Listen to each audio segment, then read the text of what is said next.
I love the helmet. It looks so awesome. That's really cool. Happy Star Wars Day, y'all. Ooh, Star Wars Day happy. You must. There's the sexy bastard. How's it, going? Whistler? Cool, how are you? How's it, Doth Very Short? good. What's crack-a-lackin', y'all? Not impressed, obviously. I mean, he should have a number plate on his car. Should be hard to please. Yeah. I feel sorry for... Oh, there we for- go. There's a little bit of a laugh there. Yeah, there's a did it. glimmer of hope. There's a bit of a... I'm just glad you changed your outfit. Sorry, man. Fuck, dude. You look like Yeah, you look work like hard. someone who works at pumpkin patch or like a Build-A-Bear. The pumpkin patch. Yeah. All I had was a Someone- long sleeve shirt and a... You had office gear on. Yes. Yeah. Can't please Yeah, Doth it's- Short, eh? Just saying. Fuck, dude. I thought I was dressing up for you. Now my hair is all... I need freshly to help you. I think that's bedhead. my career, my image. What do you want to help consulting me career. with? Just Yeah.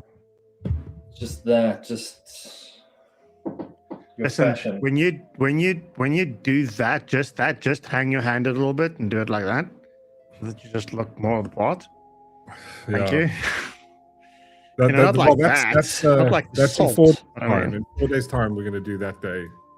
Ach, May. Ach, May, that's almost done. It's almost time. All right. Can't see the comments. Why?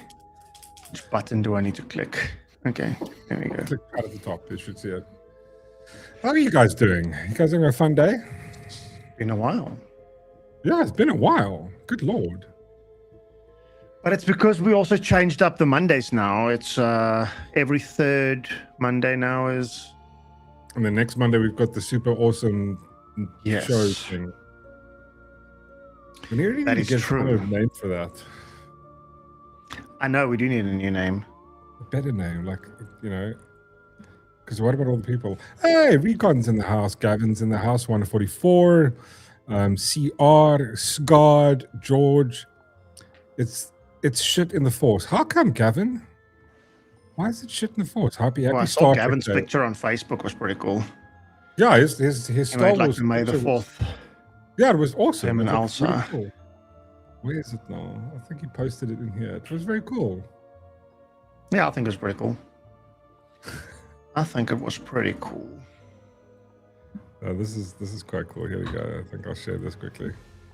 It's a vibe from Gavin posted this. Here we go. Look how cool we all look there.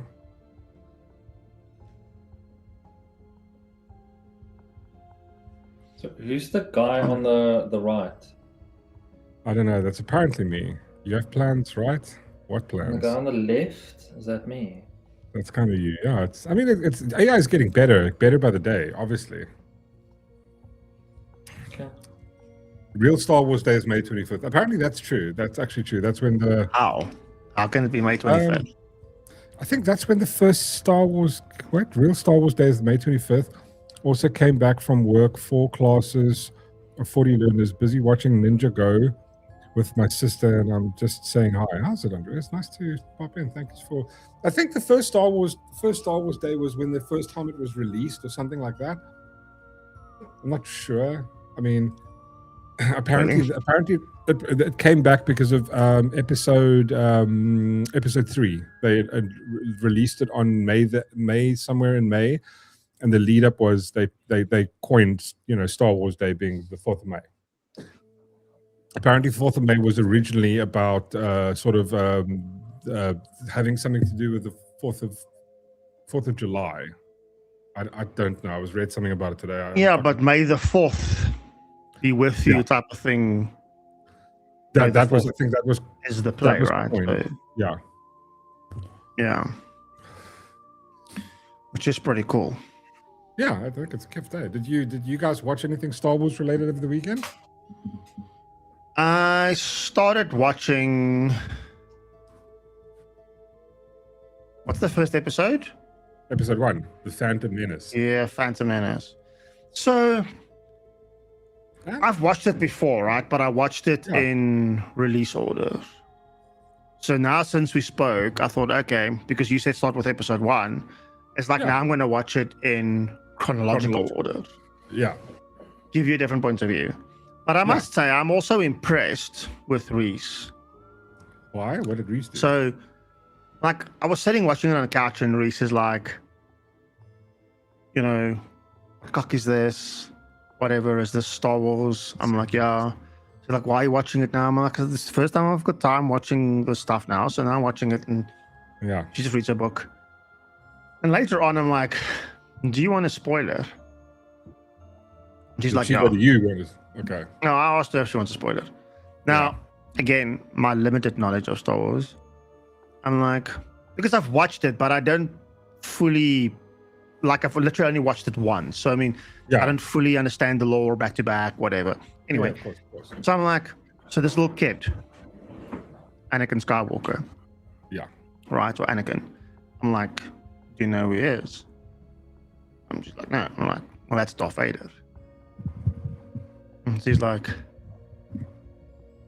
okay, so he's essentially Luke Skywalker's dad, Reese goes. Yes. I'm like, yeah. I'm like, babe, I'm quite impressed by you. I'm like, impressed that you made that link. I'm like, yeah. Okay. Yeah. I mean, because now it is like back in time and this and that and whatever. And she's like, yeah, I follow the memes. But I mean, I'm like, okay, no, that's cool. I'm impressed that she made the link. That, you know. So yeah, anyway. Well, that's good. Yeah. Reese. Yeah, well done, Reese. Good, well done knowing stuff. We're proud of you. Yes, there we go. I know things and stuff. I know things. I mean, I must say one thing that I love about episode 1 is just the audio. If you listen to the sound effects and the sound design that went into that thing, it's next level, bro. It's like, it's absolutely amazing. Like the best part of that movie is when they're doing the pod racing. Every single one of those like pod races, they sat for days making different sounds. It's like, if you go look at like how they got into it. Back in 1999, right? I mean, yeah, this is 1999. Yeah, but I mean, a lot of people weren't happy with Star Wars Episode 1, 2, and 3, like our good friend Ronaldo. But I think a lot of people don't like it because they were expecting something to be exactly like the original trilogy, like Episode 4, 5, and 6. And then, like when you watch George Lucas talk about it, it's phenomenal. He goes like, he explains why he couldn't do the exact same thing. He had to go a completely different route. What was the guy that does the Darth Maul? He did a great explanation of that, didn't he, Joshua? Sam Whitmer. I think it's Sam Whitmer. Something like that. Yeah, he did an absolutely phenomenal explanation of that vibe.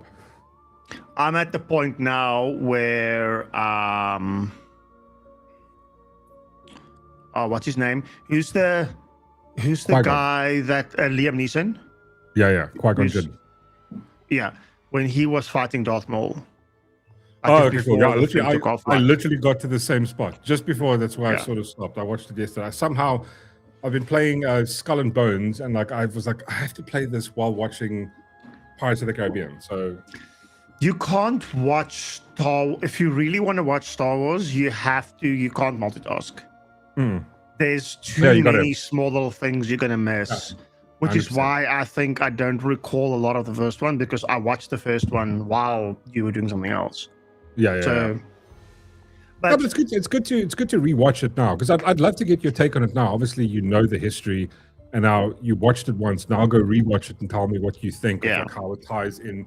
And then, like I would say this: talk to us once you've watched episode 1, 2, and 3, and then 4, 5, and 6 again. If you ever go down that road, if you have the time. Yeah, but after that, where did it stop? Because at some point they started creating, like, for lack of a better word, 7, 8, 9. That was like the shitty ones. Yeah, that was. Isn't those the ones Ronaldo likes? Yeah, Ronaldo likes the Disney version. Yeah, but they're not that great. No. As part of Star Wars. No, you kind of like need to stop at 6. That's as far as you need to watch. Yeah, you have to stop at 6. Yeah, when you go further than that, it's kind of cock. I mean, but listen, we're not just going to talk about Star Wars. Hello there, General Kenobi. I also actually wanted to chat to you about I don't know if you know the Bitcoin thing. I mean, we can get back to Star Wars if you guys want a little bit later, but I wanted to, the Bitcoin thing. Did you just throw your head back? Government wants to do. I did, yeah. Yeah. you not want to hear about it, though, Sean? Because I feel like you're gonna ruin something. So No. I want to get Yanni's take. same thing. can- Same thing a rapist says before he rapes you. No, it's not gonna hurt. Don't worry about it. I'm curious how Mork can ruin it more than what the SA government's going to ruin it. Yeah, like there's like no way I'm ruining it. It's like I mean, yeah, Mork, you're going to need to really outshine yourself to do that. no, I'm not going to ruin it. So basically, I saw this. I got this vibe from Dear South Africa, where it's one of those things where please, read through the vibe, and I just wanted to go through this. So the National Treasury has proposed capital flow management regulations 2026, an almost significant change to South Africa's financial controls, blah, blah, blah, blah. The draft gives the state the authority to monitor, attach, and potentially seize anything with a monetary value. Whether you own a home, hold gold, manage intellectual property, or save in Bitcoin. So this is the thing about it. Reese, what the fuck, Reese? Thank you, Reese. How are you, darling? 2 dorks and a Mork. Well done, Reese. 2 dorks and a Mork. Because the thing was with this vibe, somebody pointed out that it's like it might be mentioning crypto, but by implication, it actually includes homes and it includes gold and intellectual property under the same sort of vibe. These regulations change legal relationship between the state and your private property. What does this sound like to you? This sounds like fucking communism. Control. Yeah, this is outright communism. But I mean, how? Like the thing is, like one of the parts that I don't have to keep it on screen. I actually just want to go because I know who was it? Chantal Liu put it down in a nice sort of. She summarized that entire thing for us. Let me find it quickly. Where did she go? Yeah, I sold my 3 Bitcoin literally just because of that drama. Because of this. Mm-hmm. Oh no, just because of not being able to convert it or what? Yeah. Because the thing is, yeah, I mean, this is the one part. So this is the part where I was going to share the section that Chantal Liu brought up, and it's over here. So basically, here are the red flags we've identified. Your home and treasury the treasury can attach your land or home based on mere reasonable grounds to suspect a technical contravention. This attachment can be noted directly against your title at the deed registry, effectively freezing your ability to sell or bond your own property. Your gold, if you own gold beyond jewelry coins above a determined threshold, you are legally required to offer it for sale to the National Treasury within 30 days. The state fixes the price. I mean, they've done this before and it doesn't end well. So the thing is, like, it might be crypto associated, but the fuck up is this is just overreach from the government. I mean, some of the parts that I was reading about it is going like if they suspect you of having crypto, you somehow have to hand over your keys. I was like, bro, I'm not going to hand over my keys. Yeah, what? How would they do that? So the thing is, a lot of people think. I mean, we can go into endless arguments with this about people that's I don't want to say that knows more. It's not about knowing more. It's people that's capitalizing on this concept of cryptocurrency and whatever, right? Exactly, yeah. Cryptocurrency isn't fully what's the right word? Like untraceable. The whole concept of how the blockchain works means you can trace a transaction back to wherever it goes. But you can't trace it to the but person, it's complicated. Right? Yeah, you can. You can if you know who owns the wallet. That's you the do thing. get these other cold wallets and stuff because it's like hot wallets, cold wallets, whatever. You do get these cold wallets that is completely like unknown to who owns it and whatever, though, right? That would be really hard to trace. But the mere fact that you are transferring money out of that, and then if it goes to one account, depending on who they subpoena, whatever, dude, eventually you can build it back. And unfortunately, there are three-letter acronym divisions that has access to these Yes. things. But for, You know, So hypothetically, here's the thing. Say I've got crypto in Luno, right? Luno knows I have you're it. screwed. Yeah, but if I transfer it out, Luno doesn't know if I'm sending it to myself or to someone else or where I'm sending it. Once it leaves Luno, it's like, okay, it's gone to another wallet. They don't know whose wallet that is. If my crypto was never in Luno, or I had it in like Bittrex or what's the other one? Hold on. Oh, there's like a lot of. Yeah, like if I have it in exchange. But the thing is, if I have it in my own personal sort of cold wallet, like on my fucking nano ledger, what can they do? They can't do anything as long as I leave it at home. No, they don't know shit, right? Unless I Yeah. take that overseas and I put that in a pocket, they go, "Oh, here's a like nano ledger wallet. Like we're going to take it from you." You're going like, okay, if I'm planning to go to America, say I want to go to America and I want to extract my Bitcoin there, and I can do the vibe where I meet up someone, I give them Bitcoin, they give me like, 100K in cash, like in dollars. Like there's nothing the government can do to stop that. No. The problem is your problem is twofold, right? One, Yeah, it's when you take it out. the ledger is visible. Okay, it's Yeah. a public ledger. Okay. Yeah. And two, you have the know your customer problem. Is that somewhere in that value chain of you using that platform, you might have breadcrumbed your personal information. Now, Yeah. to the normal person that doesn't have the cheat codes to life, right? It's going to be very hard for me to prove who you transferred money to or whatever, Yeah. right?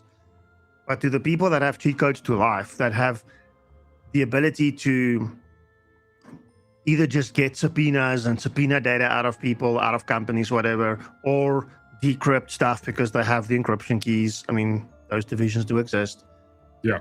If they don't need to, from a legal perspective, if you don't need to protect chain of custody and legally acquiring the evidence and information and whatever, you will find out who did what and who's got that, because it is in the blockchain. But it's the challenge is you just need to know all the transactions. It's complicated, but it's not impossible. That's what I'm trying to say.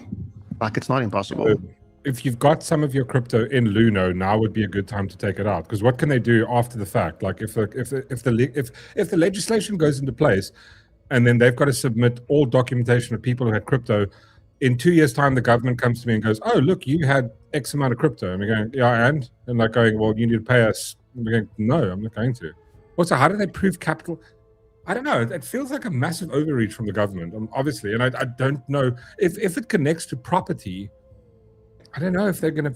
Yeah, see, I don't know how they're making that link. The other challenge is they haven't spoken about mining. Yeah. Also, what's the? I mean, like, there's a shit ton of. Because the Point of people that's mine. making these policies don't understand the technical problem that they're dealing with. Again, And now same we are issue trying had to make with AI. policies. So Yeah, Yeah. same issue we had with AI legislation. Like they got AI to write the fucking AI legislation. I mean, like, that's next Yeah. level retarded. yeah, and the same reason as people enforcing age verification onto systems and things like that. It's, they're trying to deal with one problem, but in a I'm not saying don't keep stuff simple, right? Sometimes the most complex problems we can solve with a very simple solution. The way they're approaching this now is we're solving a complex problem with a very Yeah. stupid solution. Of course, government is always a super solution. I saw a video, this drama of Discord doing this whole age verification thing. Yeah, So yeah. some people in Discord was prompted to verify their age. Now, Yeah. I remember, like, it's been some people. the reason why not everybody's been prompted is because also Discord kind of like misspoke when they not misspoke, but they kind of like overshared a little bit, and they said that they have assessed your usage, and based on your usage, if they can determine that you're an adult, then they're not going to ask you for age verification, right? So this guy drew on his thumb, he drew a little face, like a little smiley face. Yeah. Okay. And he held his phone camera like that with a thumb. and then he turns the thumb and he does it, and it verified his face. What? That's hectic. Like, that's how silly it is to kind of like do this age verification thing. And the problem is now, these guys also say that, and they shouldn't, that they're not storing your information. They're just storing the fact that you met a requirement. Yeah. It's almost like you applying for a job and saying that you have a university degree. I just need to see your degree and like, yep, you've got one, and I make a tick box. And then there's no evidence of me validating the authenticity of your certificate. I don't have a copy of it. I can't go back to it. It's a checkbox that I have on my side to say that the age is verified, though, right? So that's how the process should be working, so that you can't get people's personal information. Yes. So in a process like that, where your face verification is so flawed, now all of a sudden bad guys, threat actors, pedos, whatever, they can go and do that and verify with a thumbprint and whatever. Cool. Yeah. They've got a verified account. Off you go. So, you know, my point is just that there's people making these rules that don't understand the technology. Yeah, I get And you this saying. is like why I think we're ending up with this crypto thing is the government obviously has some form of an interest where it's money lost. I mean, I don't personally know people that did it. I just knew that at the time of lockdown, or just after lockdown, when a lot of people wanted to leave South Africa, they've converted all their assets into crypto. Yeah, of course. Easy way to do it. And then you leave the country and you have crypto and you check out your crypto on the other side. Exactly. So you didn't have to pay. You didn't have to pay like duties on it. You didn't have to pay like anything on taking it out of the country. There was people offering those services. So I mean, you know, exactly. But I mean, they wouldn't be able to stop it now. I mean, AJM does say, yeah, he said there will be a 5-year jail term attached. You will hand over those keys if it means 5 years in prison. But the thing is, the first step is they have to get the legislation in. Then they have to be able to somehow subpoena private information from like companies like Luno.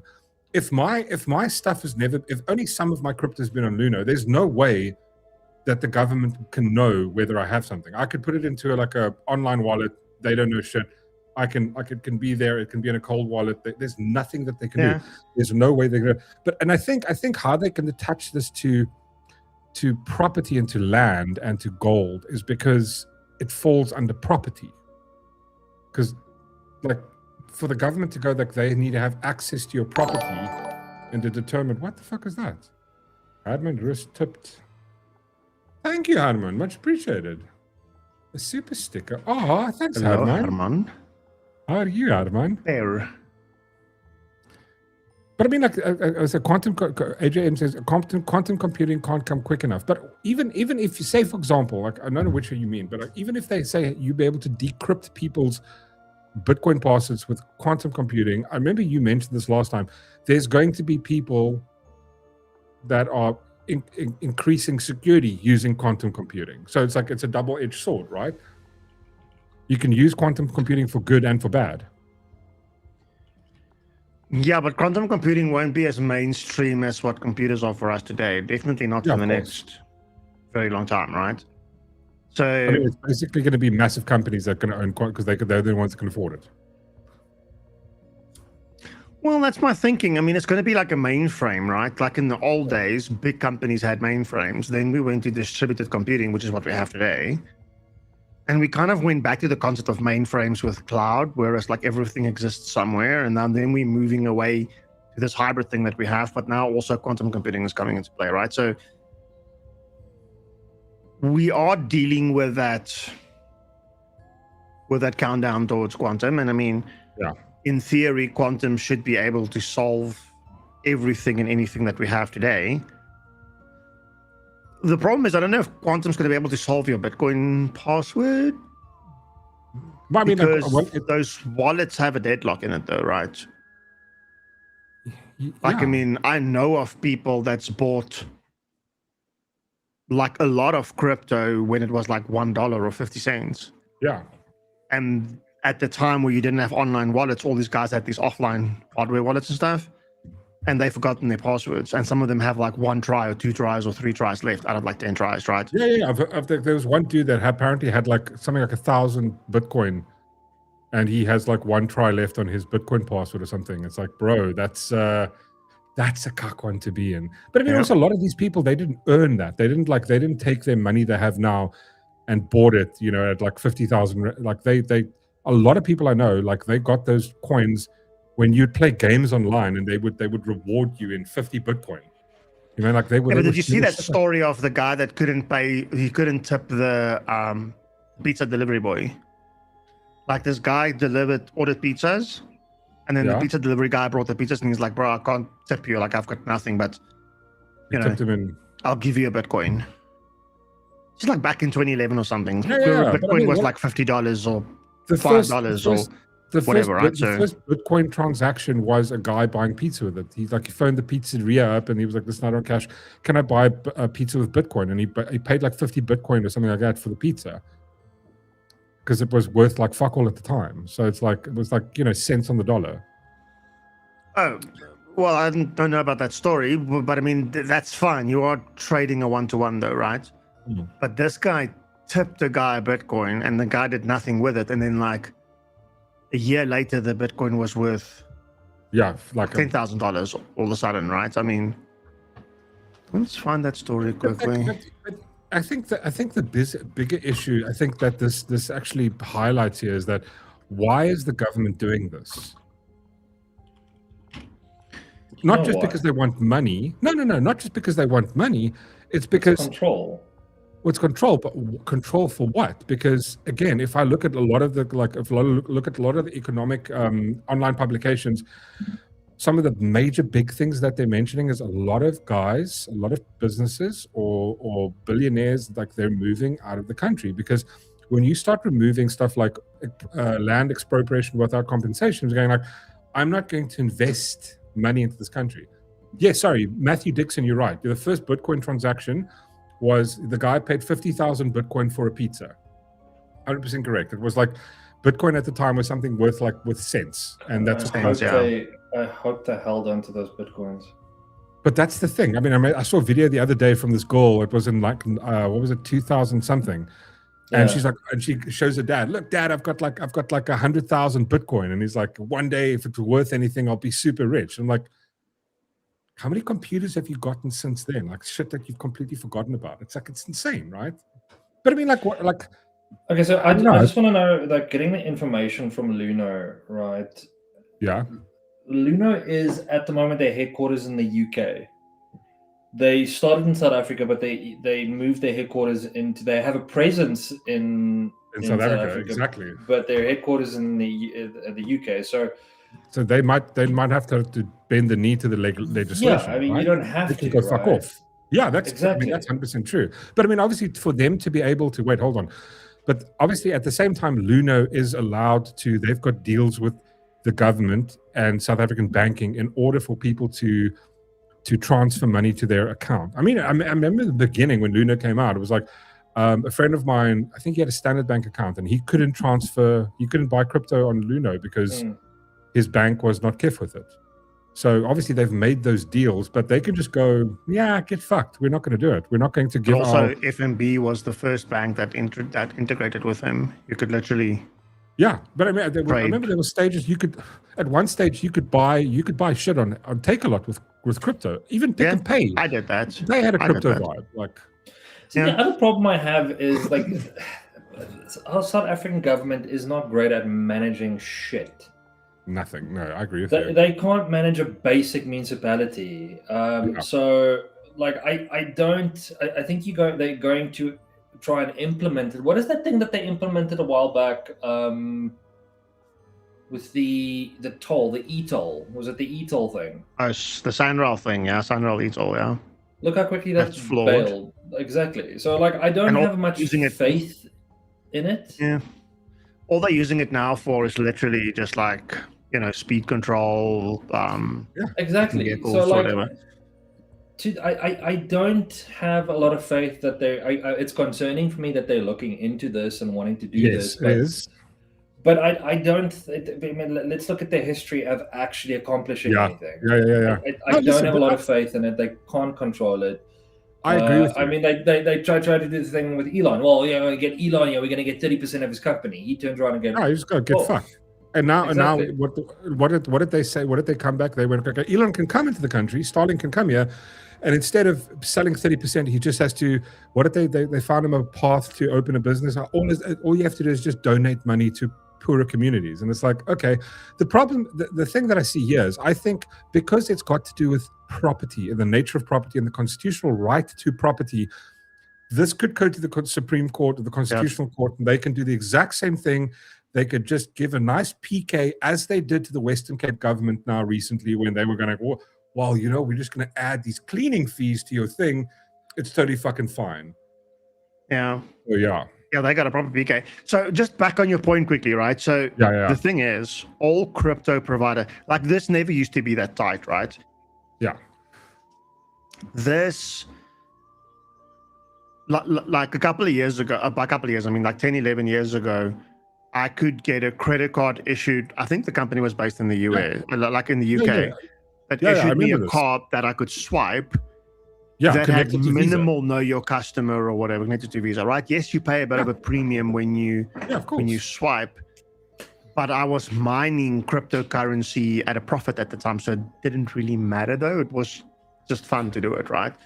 But now all crypto providers like the Lunos and whatever, they all have to subscribe to that crypto thing. And they're essentially an FSP, right? Exactly. Which means... Sorry, no. You're saying is 100% correct. But the thing is, now government has now changed. So like again, that might be as it is. They have to adhere to the what do you got, FSP. They have to adhere to banking regulations and all that shit. SARS, whatever. But now government is now amending that. So they go, well, that's not what we agreed to. You guys can go get fucked. But the problem is, right? The government having visibility on your crypto is not a new thing. They already had avenues through SARS, through those bodies to subpoena you. Doesn't matter where Luno sits. They are a financial services provider essentially, so they could be subpoenaed, right? So they could get access to your stuff. The problem how it's going to pan out is though, if you have to transfer out a bunch of your Bitcoin, right? Yeah. It's going to leave a trace forever because that trace will be on your Luno account. So if they come knock on your door, they're going to say, cool, explain this transaction to me. Yeah, but unless you're trading massive amounts on, like, for example, if I took a Bitcoin and put a Bitcoin into Luno and I take a Bitcoin out, what are they going to do? They're going, where did you get it from? They go, none of your fucking business. What are they going to do? Like, well, you put it in and you took it out. They're going, yeah, it's my crypto. But I think before any of that happens, it's going to have to face the scrutiny of the South African like legal system. Because I mean, Luno's going to go. The reason Luno works is because they're going to try and bat for the team. And like AJM said, it's fear mongering. And if you think about it, the banks, like if you were just talking now, you could get a credit card, a crypto credit card years ago. But the banks have obviously realized, okay, crypto is a bad idea because like we don't get control of the money. People get to control the money and we don't like it. So they fear mongered and fudded and like all that shit in order to get people to stop using crypto. But the thing is, Bitcoin is so valuable. Like, I don't know how you could, I mean, I don't know if you're going to get it right. I don't want to change the subject. It's still about Bitcoin, but before we switch over to something else, let me know. There is something I do want to ask you guys about Bitcoin, but I don't think it's ready yet. So I would just going to say one thing. So the problem is, right, I'm trying to think years ago. I mean, I'm not shy to say I've been in trouble because of Bitcoin before, but I mean, 15 years ago, 10, 12 years ago, mining cryptocurrency was a lot easier than what it is today, right? So you could mine ETH with like a fucking basic graphic card. Yeah, but not just that. The crypto thing halves the complexity. So it was far simpler mining 12 years ago, right? At that time, my gaming PC I had two, I think, NVIDIA 970s. I mined with those two 970s during the day. I made enough money that I sold my 970s, bought two 1080s, kept on mining, right? I even mined some of that money we used when we got married. I mean, transferred the money. I can't remember how we did it. I think FMB at the time had a wallet thing, so you transferred money to it, and then FMB just sent you the money like a day later. Yeah, of course, yeah.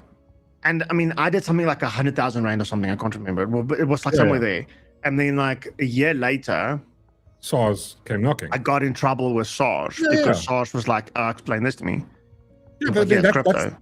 That's and they had no way of dealing with the crypto because the closest way we could deal with it was like dealing with like shares. Like it's a share, guys. I acquired it at A price and I sold it at A price. You deal with gains losses. Yeah, but the thing with them is they can go, okay, cool. Well, listen, it's basically income. If you sell crypto and you put it into, I mean, it's basically there's a mechanism for already, right? So if you get random money and they go, okay, cool. Well, listen, there's money came into your account. We don't give a fuck where it comes from. It's basically that's income. We're going to add that, and if you don't sort of what do you call it? Tell them about it, then we're going to. That's how they dealt with it. They just need to say like, wait, what was this? And then there we go. And then they taxed me about 30 or 35,000 rand.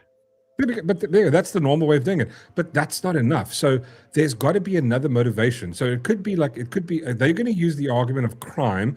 But I think what you guys were saying earlier, it's that whole vibe of like people want to take their crypto and get out of the country.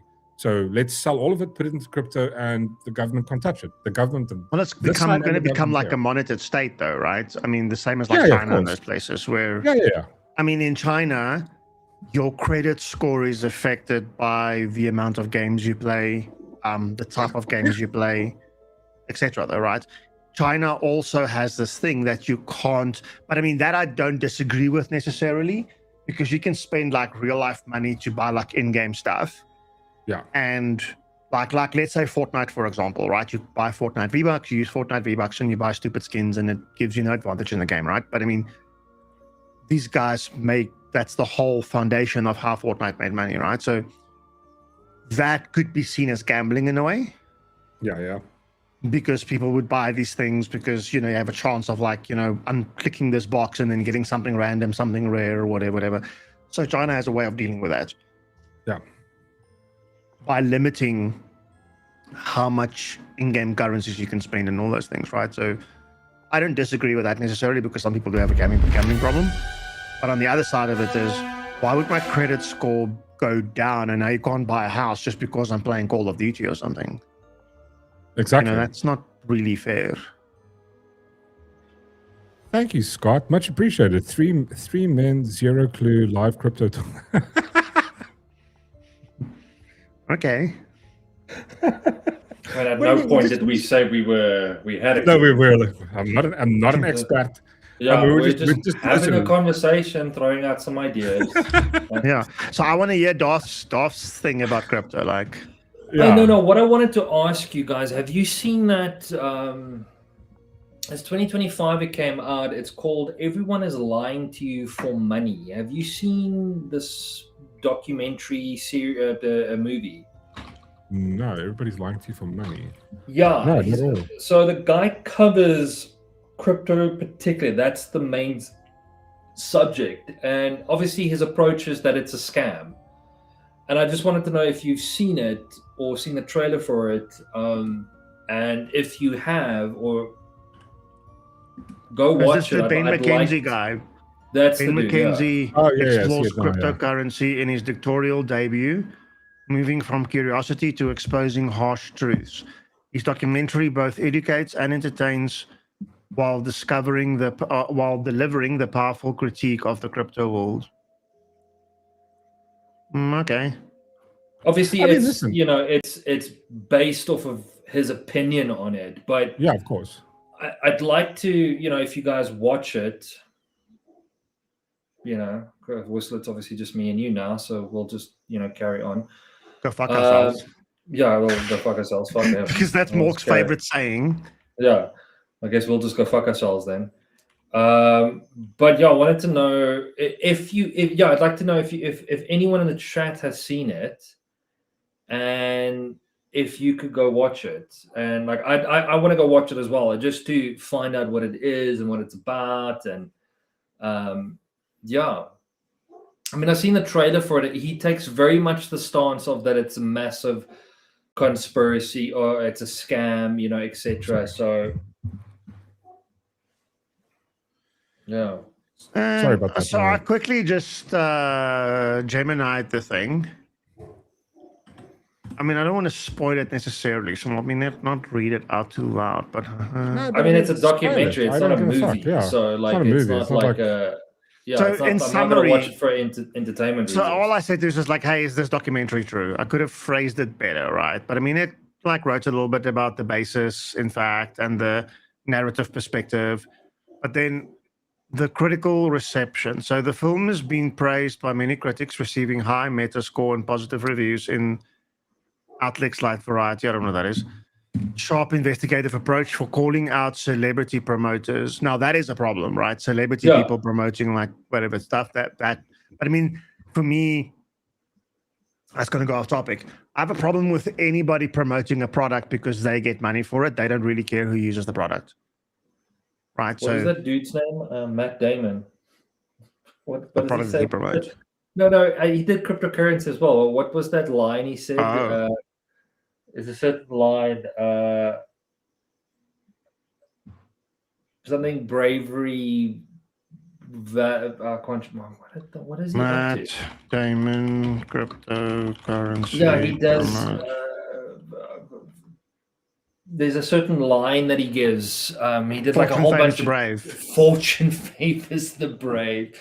So he did this, and then I can't remember for what it was, and then right after the ad, obviously people started buying, and then a whole bunch of people lost money, and I was just like, "It's so funny."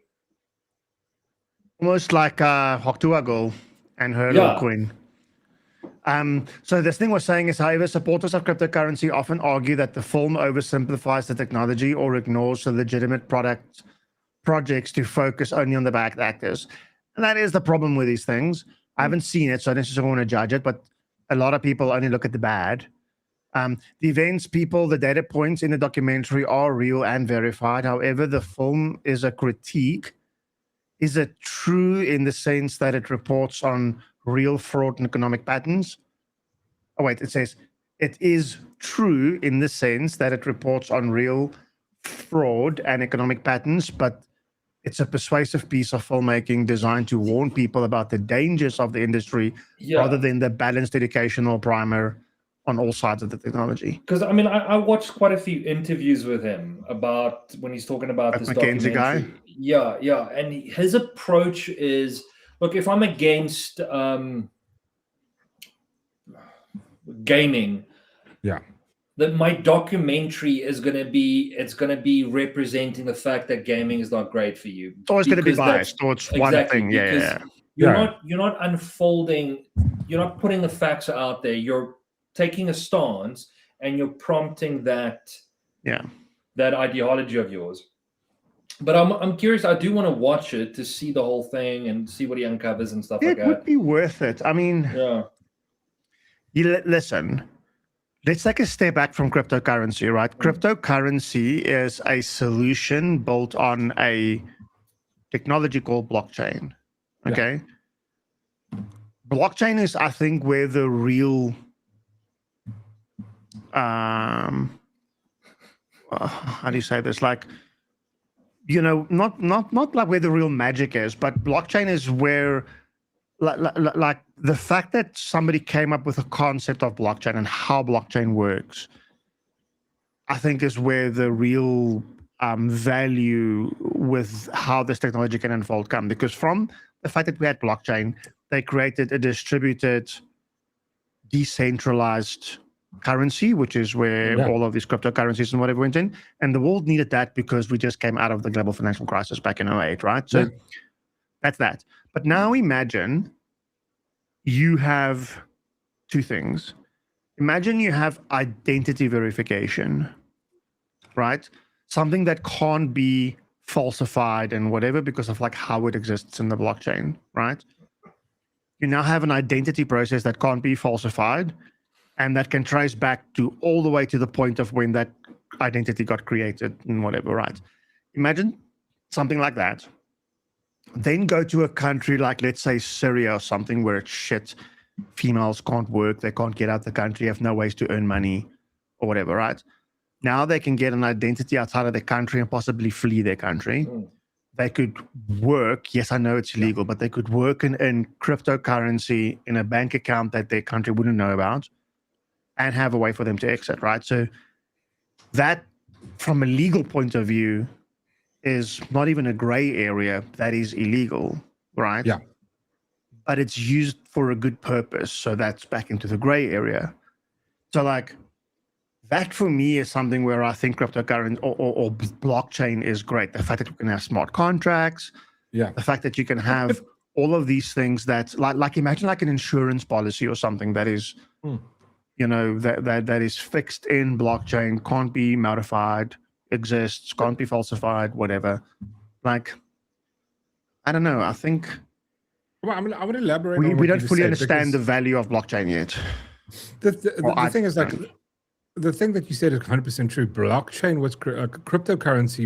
Like the concept of blockchain and cryptocurrency came out of the failure of government. It was a solution to government being a complete fuck up, and also it was the solution to going like, we found out that the governments and banks are literally treating you like currency. They are manipulating currency, and blockchain was a solution. Now, what's happened for the last 20 years, the governments and the banks have gone everything they can. They've done everything possibly they can to push crypto out because it is the solution that fixes it. Like we always talk about government. What's the easy way to fix government? Just open up. Show us exactly what you're doing with your statements. That is literally blockchain. It's an open ledger. Imagine seeing an open ledger of what the government does. Corruption could never happen under a system like that. If you had an open blockchain of every transaction, the government, the municipality, your municipality, my municipality, you can open it up and go, oh, look, wait, they transferred 200 million rand to this dude over here. I was like, what the fuck is that for? Guys, listen, you wouldn't have this kind of corruption. And this is why not being disrespectful. I'm looking for a book quickly. Yeah, sorry. No, go for it. But this is the thing. So obviously there's a lot of negative connotation to it. This is why people go like, oh my God, like I said something, crypto is a scam. It's like, well, it's a good technology that people have used badly and people have used for good. Bitcoin is a great example of it being used for good. BitConnect, you remember BitConnect? Like again, no matter where it is, people are going to use it for bad. I think like the crypto was a solution to government should not be involved in your money. I don't know why they are. They shouldn't be. That's why I love the idea of crypto, you know? Like my money, you can't touch it, fuck off. Dude, there's a book. I'm going to find it now. It's actually, like it speaks to the concept of cybersecurity and decentralization.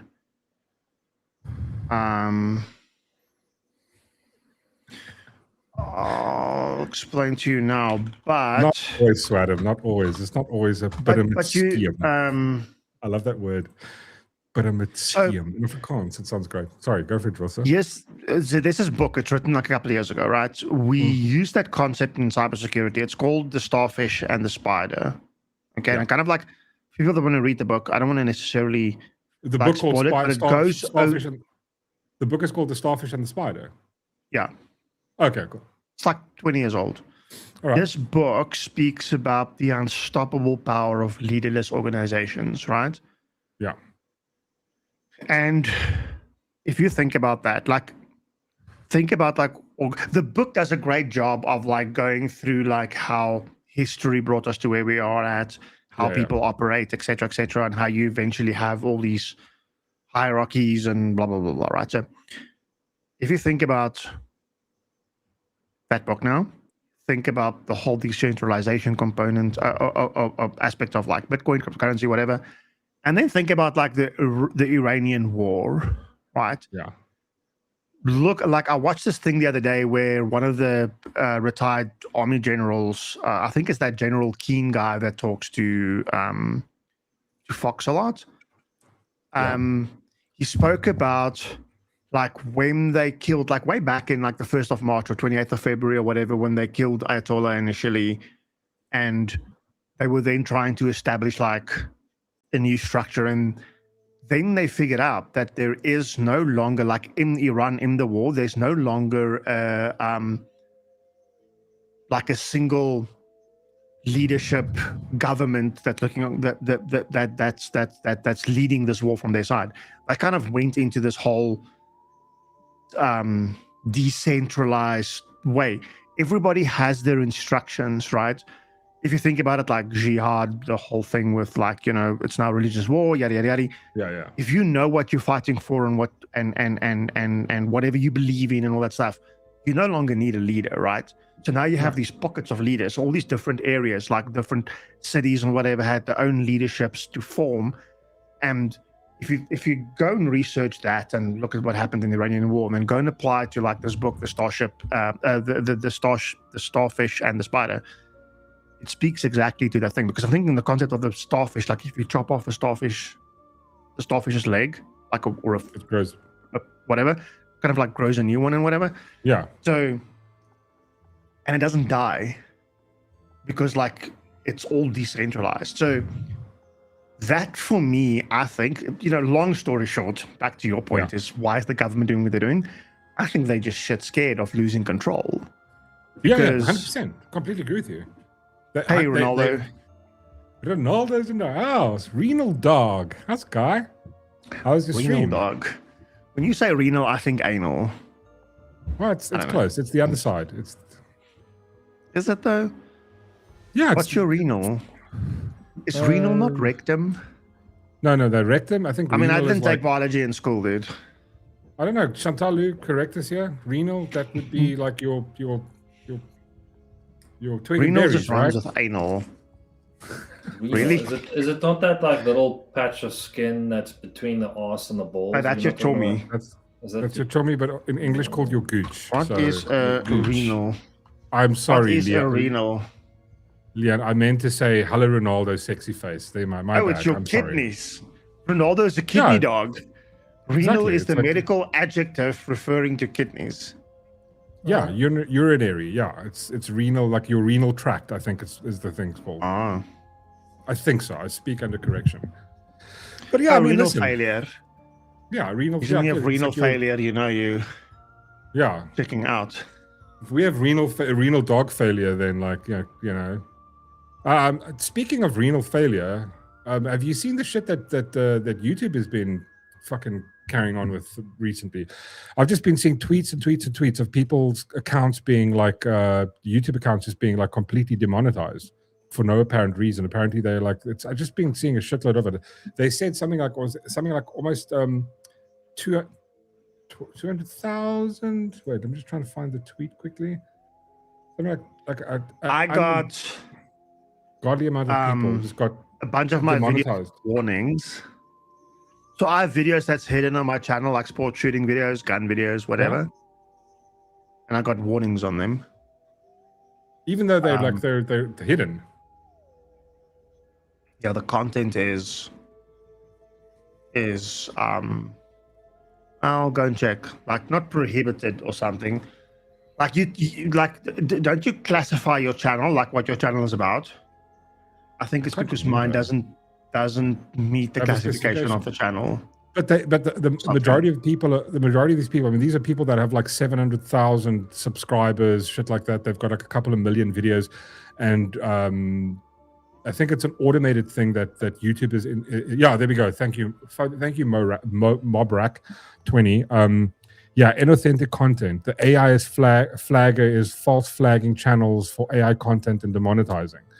So now they've done this to a shit ton of people. There's quite, I think over 20,000 people have just completely lost their channel. But here's the problem, right?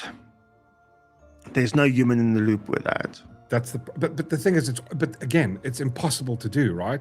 Because what is the statistics on how much video content? There's something like 15 hours of video gets uploaded to YouTube every second or every minute or something ridiculous like that. There's no way that you can't have people watching every video. Elon Musk said that by 2029 or something, 70% of the content we'll consume will be created by AI. Jeez. I don't think he necessarily meant AI slop. I just think he meant created by AI. Some of it might be shit, some of it might be good. You know? Yeah, of course. I mean, like I find like the funny shit like hilarious. I mean, but I mean, again, I don't know. It's a tricky one. It's a tricky one. Like, how do you stop it, I really think we should capitalize on it while we can. Yeah. But I mean, it's like the better AI gets, it's like it's going to get to the point where how is AI going to identify AI when it's too good to, like, I mean, there's sometimes when I see a video, I'm like, I have no idea. I think this looks real. And then someone goes, no, this is full on fake. I'm like, what? Like, dude, it's getting really hectic to distinguish between what's fake and what's real. I mean, there was now recently some dude, there was like some MAGA chick that came out, and it was some random dude who created a fake profile. And it's just like, it's all fucking AI, you know. It's difficult. Now you've got somebody like, and I use the example of, like, you know, Critical. Do you watch Critical? Everybody knows Critical Drinker, right? So his content is basically he's just showing he's showing short clips of, like, he's reviewing a movie, and he takes the trailer and he cuts it up and he makes an entire 10-15 minute video, and then he talks over it. Now, a lot of people that are doing that kind of content are getting hit with, like, inauthentic content, but it's like the AI is, but it's not an AI voice, it's his actual voice. But it's like, how do you distinguish an AI voice from a real voice? Like, how would it, like, apparently there's certain tones and stuff, like, they're gonna run into an issue here, but how do you stop it? How do you, because I mean, I don't think AI content should be you shouldn't be able to monetize AI content. Like, there should be, like, some kind of a background image, like, embedded if you make AI content, and then YouTube can immediately see that and go, okay, cool, this is AI content. You can't monetize that stuff. I get you, but then there'll be a way to remove a watermark. The watermark needs to be smarter than the visual watermark we're looking at, right? Think about a watermark at, like, a binary level. So I saw this post. Let me try to bring it up quickly.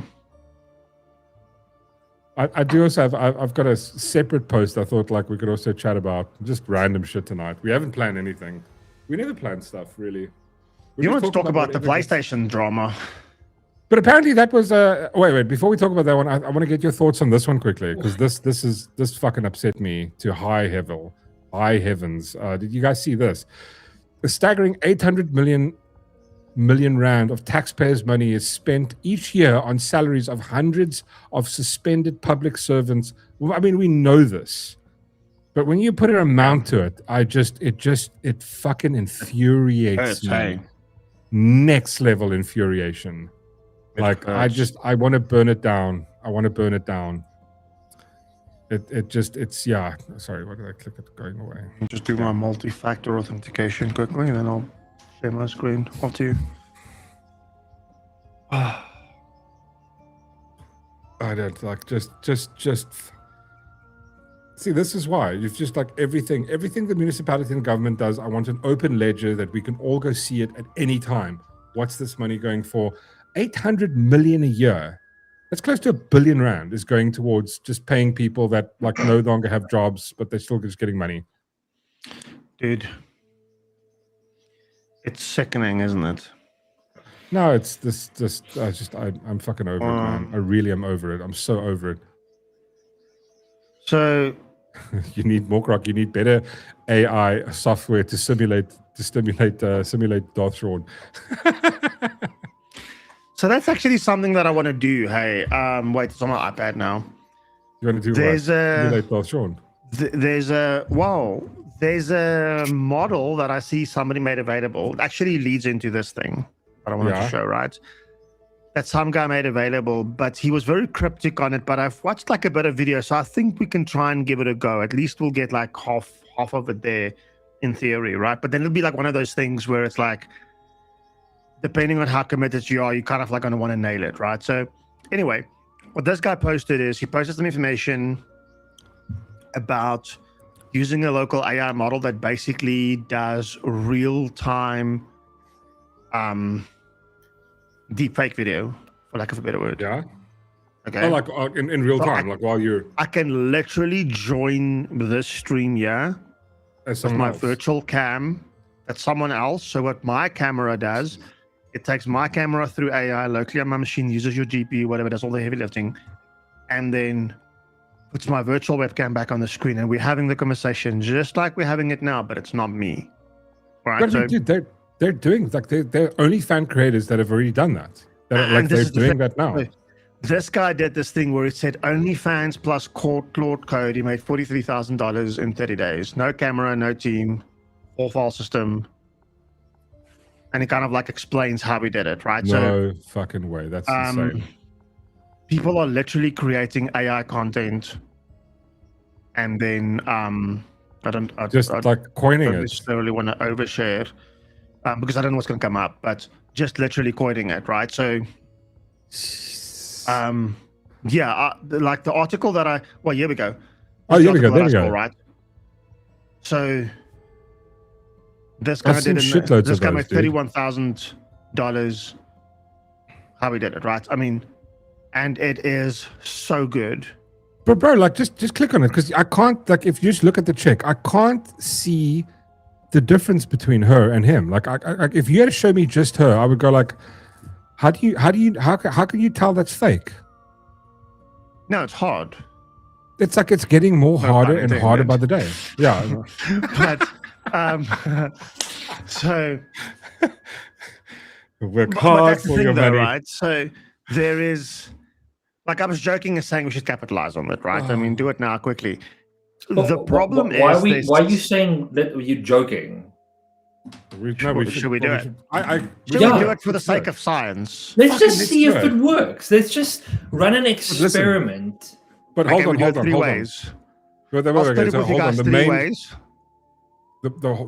The main question here is we've got to pose the sort of principal question. If some guy jerks off to us making fake, does that make him gay? Well, I mean, don't post videos on Wednesdays. So no homo. That's all we have to say. No, I think we should do it. Why don't we do it? Let's see if we can do it. Just see if we can do it. We can do it. Mork is getting more hard and more hard. No, I like the idea. Listen, you said money. You had me at money. Every time we do the clip, right at the end, the chick just goes no homo. Yeah, exactly. And then we're covered. Yeah, but she must. No, but we don't want to give it away. Hold on. Let me just see if Even if we do half, let's say we do 20K a month in 30 days, $20,000 times 17. Now we need to make it. Yeah, it needs to be a number that's 100% divisible by 3. Well, it's 340K. Like we can take 40K and leave the 40K into the kitty, and for advertising and whatever the fuck, and pay. I don't have an OnlyFans account.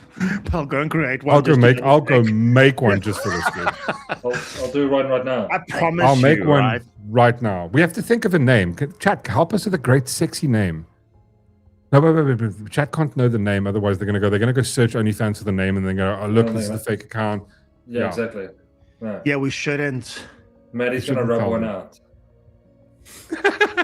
But I mean, here's the thing. You guys can give us suggestions. That would be cool. Yeah. You literally create 2 or 3 videos. Yeah. Test the water. Yeah. And then create like a little thing where it's like, I don't know, like for $5, I'll send you a photo. For $10, I'll send you a video. For $20, I'll send you a personalized video saying whatever you want me to say. Yeah. Yes, exactly. Right. So. No, I think, dude, it could be work. Here's the problem, though, right? Okay, listen. One. only one prerequisite: it's not going to be a redhead. Really? Could we go like silver hair? What's wrong with like Reddit? I don't know. Imagine like a whole, like what's her name from what the fuck, Iron Man? Mork's anal ginger. Oh, you're talking about Natasha. Natasha. Oh, okay, fine. You sold me on it can't be Reddit. her though. Otherwise, people are gonna. It can't be her. Wait. Can we do a thing where it takes all of our images, we put it together, and it makes a female version of that? I don't want to see that. No.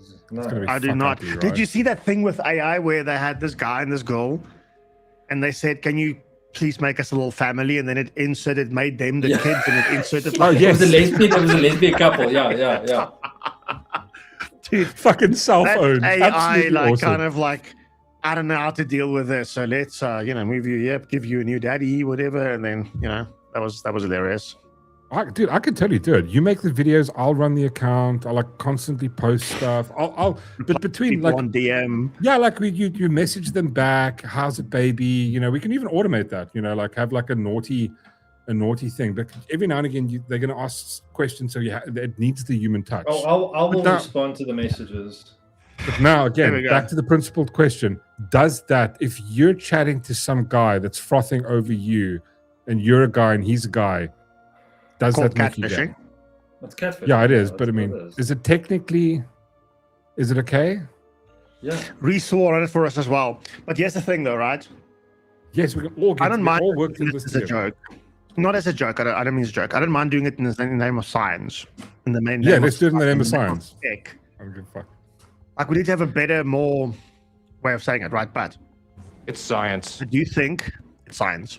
I do think, just like gambling, porn and things like OnlyFans is an addiction, right? So, yes, I think that's why people capitalize on this, because there's people that is almost too stupid to know whether it's not real or not, because she replied to me or whatever, and But I mean, aren't we balancing the world then? I mean, like the only way for a stupid person to become not stupid is to learn a lesson, and aren't we teaching them a lesson by having them lose their money? By taking their money, it's like a school bully, right? Give me your lunch money. But I don't see it like that. I see it as we're saving someone's daughter from doing OnlyFans. There we go, exactly. That's how I see it. We're filling that role. Science. We let those sick people jerk off to a virtual like thing, and I'm saving someone's daughter. Yeah. What do you guys becoming the next Bonnie Blue? When Elon really decides to buy OnlyFans and closes it down, what impact do you think that would have? I think if you listen closely, the next brand's going to come up. Somebody else. Yeah. But if you listen closely, right? Just the fact that you said that, if you listen real close on the internet, you can hear 1,000 skanks crying out in pain with the thought of losing OnlyFans. No, here's the thing. This is what we do. We create. What is OnlyFans 2.0? When OnlyFans is not there, where's people going to go? That's what is going to be? That's the next thing. But that's the thing. I don't think they'll close it down, because, like, remember, what are they taking? How much money does Listen, Elon Musk changed Twitter's name to X because he could. Yeah. Like, I'd be. But I mean, the revenue that OnlyFans is making is like you're gonna have to like, that's much higher than the revenue that X was making, isn't it? Or Twitter at the time. Because I mean, if I recall, OF was doing, like, I think they made something like $4 point something billion in like the last financial year. That's an insane amount of money, bro. That's their 20% cut that they've taken. OnlyFans generates significantly higher revenue for its platform and creators relative to its headcount.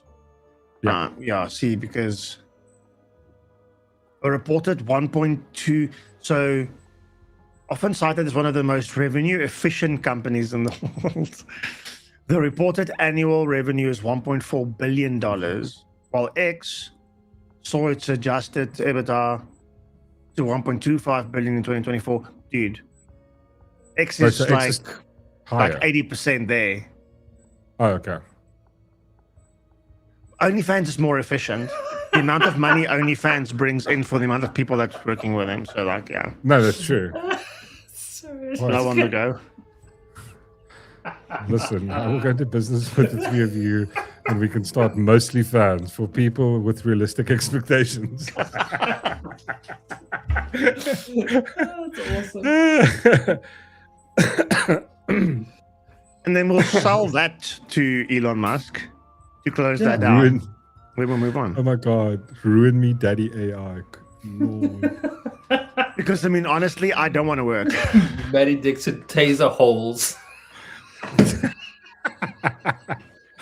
Dude, Only tasers.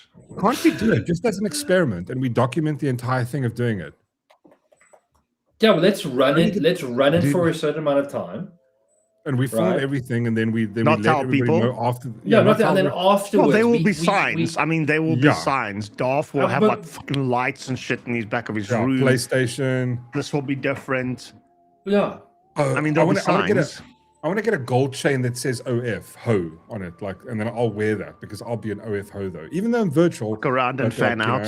Yeah, Yeah, exactly. What we do is we add a little like Get a bit grill. of each of us, like a little like white the hair, chick. on the chick. So it's like so she's got white hair. She's got like the only Like a beard. Ho. She has a beard as well. I mean, Well, not you're making it weird. Yeah, I think we're going to lose money. And listen, no, you I just know made who it we can weird. base it on. We can listen. We need to base it on Sophie Rain because we need to do some research. Sophie Rain is the most. What is that chick doing? 100 and something million in the first 2 years, bro. Reese says we can use her face and it's not catfishing. Okay. Good point. And I mean, even if people perv over her, it's not real. It's not real, yeah. Well, we can use it as a sort of model to build on. Sophie, right, let's see it quickly. George, holes are us.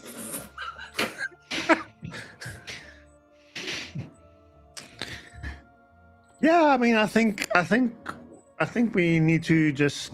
I mean, Well, just do it as an experiment. I mean, there's one this. for the team, I came across this Instagram account of this.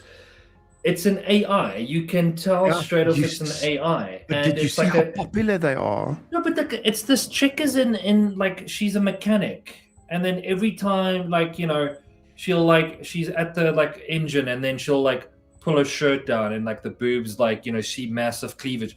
But the best part for me she's not is, naked. No, she's not naked, but every all like TOC. all like the workers suddenly at the back turn their heads when like she pulls, but they can't see anything. But the best part for me is the comments.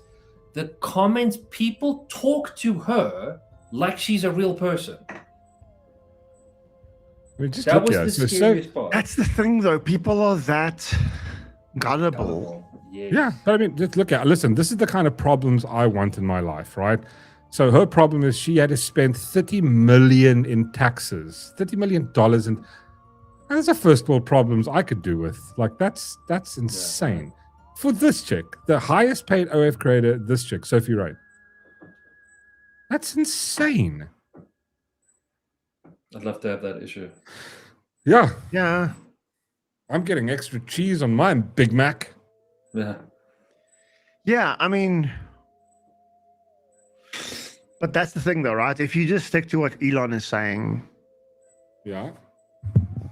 Dude, it was like a year ago or something. Elon said that by 2029 or something, 70% of the content we consume on the internet will be created by AI. Obviously, Yeah, if we but think this- about it, we all think like it's going to be so shit because we don't want Yeah. AI slop and whatever. And that's not wrong. We don't want AI slop. Also, we want factual stuff, though, right? But That's the thing. But how are you going to be able to distinguish between the two? If AI is getting so good that right now, and I mean, this is like remember Will Smith eating spaghetti? That was a year ago. how he's like way back. It was like all Yeah. weird. But that way back, that's not even way back, dude. That way back was like a year and a half ago. That's how way back him eating spaghetti or like. I mean, it's insane. It's really insane. I think the OF goal that we're going to create needs to do something like review like fans or something, something I would say popular, like a game, make it educational, but I'd really think you should run it for about a year, and then we can document it, and then we make a mini documentary out of it. Yeah. Let's see. I just want to double check how much. A lot of video editing. 20 times 12, $240,000 times 17. Yeah, 4 million. Yeah. Let's run it for a year. I think Darth Strong's got a great idea. Let's run it for a year and make 4 million. And it'll be interesting to see just the feedback you get from people, and then it would be a nice documentary how we're so caught up in the AI thing that you cannot distinguish between real, like, truth and lie. And it would be an interesting documentary to do as well. Yeah.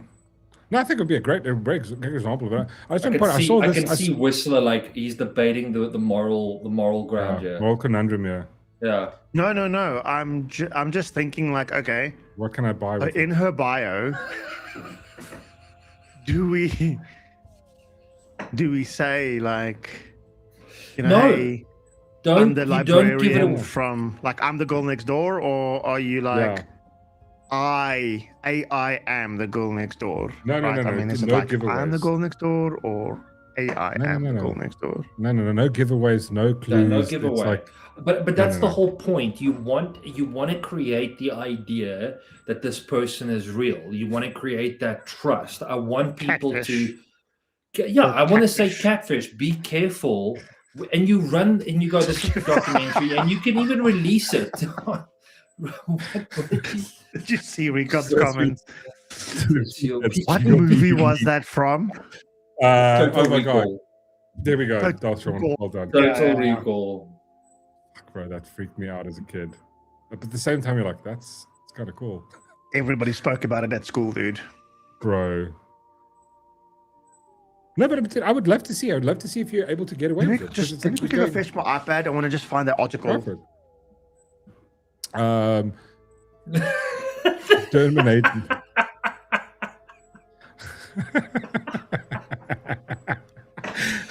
No, but I'm serious about this. Like, it would be interesting because I was shocked at this Instagram account where you can tell it's AI. It's not like it's not like I sit there and go, is this real? You can tell it's AI, and the people comment, they'll go, oh, you were so beautiful. And I'm like, dude, she's not real. Like, it's you're talking to her like she's going to respond and that she's real. Like, I'm baffled by this. And they do respond. No, because I've seen a few. Because I've seen a few of them where it's these chicks that they take like a video of them weightlifting, and it's like they take someone else's video and they put AI over it. And like I saw the video pop up on my thing. I'm going, what the fuck is this? And then I noticed like there was this weird dude in the background. He's like walking, and all of a sudden it's like, oh my god! And it turns out, I mean, and this chick is running. She's running viewers from like 100,000 views on a video. Yeah, and it's like, and all it is to get people to click on the link tree to go to her OF, and it's not 100%. Real. None of it's real. But I'd like to do that just to see if we can pull this off. I don't give a fuck about pulling it off. I just want to make some money. I think it's a cool way of making but I still think of just like the documentary in the end that I think we could put together with this, just to show you how delusional people are. But I agree with you. You run it like Sophie Rain. You never actually show any, nuts. No, of course, no. But dude, again, that's what made Sophie Rain the fucking 100%. Number one, is because she didn't. The last time, and this is I think it was last year somewhere, November, October, we were talking about it because she was, and at the time I searched, I Google searched, I Gemini'd, and I grokked asking, has Sophie Rain done any full nudity or actually done, and the answer came back was no, she hasn't. So this chick, all she's done is she used OF like Instagram, bikini pics, stuff like that, and she's literally just printing money. She's got a printer at home and just prints fucking money. Got 5 million views on an Omaki.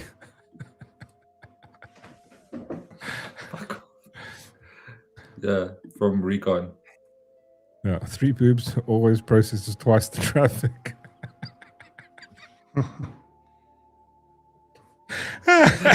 That's a titty Yeah, fuck that's for you and a friend. he's making At the the same point there. time, not even Sophie Rain can pull that off. No. But I mean, it's insane the amount of money that these chicks are just pulling. I mean, this is the thing, and it's actually there's another, like, I remember there's another thing to, like, if you're like they talk about pretty privilege, right?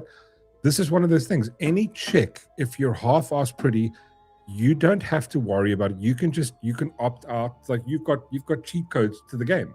You can just go open an OnlyFans account, and you can just I think we should morally, try I wouldn't, that but it's as just like with this now with George's thing here. Like, yeah, can't we get a vibe where you do that exact same thing, and I will be a female co-host? yeah. But you can. But I think people are doing that. And we'll just swap every now and then. I'll go, yeah, my Ben's in the shower, you know. Yeah. She's from Canada, my girlfriend. Canada, yeah. Canada's weird place. No, don't you know the joke? Americans always use it. What conversation to have it now? I know, right? I mean, listen, this is the fun, the dark side of the internet. We talk about... I'll find that thing. But this guy posted essentially his whole workflow, how he made it. But in his context, it was more like deepfakes, Zoom, whatever, right? I mean, you would repurpose that same thing just to create OnlyFans content. Even if it's Sophie Rain, like above the belt type of stuff. Yeah. I mean, look, yeah, this is, I think this is what it's going to look like. I mean, we're beginning, but now we can't use her because she looks... Why's my eyes closed? I don't know. We all look very high. Why is your eyes like... His eyes are closed because her one hand's down by his crotch. Yeah, that's why he's giving him a rough one and of rumble. her 3 arms. Yeah, he's just like, oh my god, that's it. Yeah. One of her 3 arms. Yeah. So yeah. God. Like, it's how random co-host that pitches up every now and then. Yeah. But I mean, like no, dude, the first thing that I want to try and do is try and do real-time video like this to see what's possible. Because if you have real-time video like this, your head's through, right?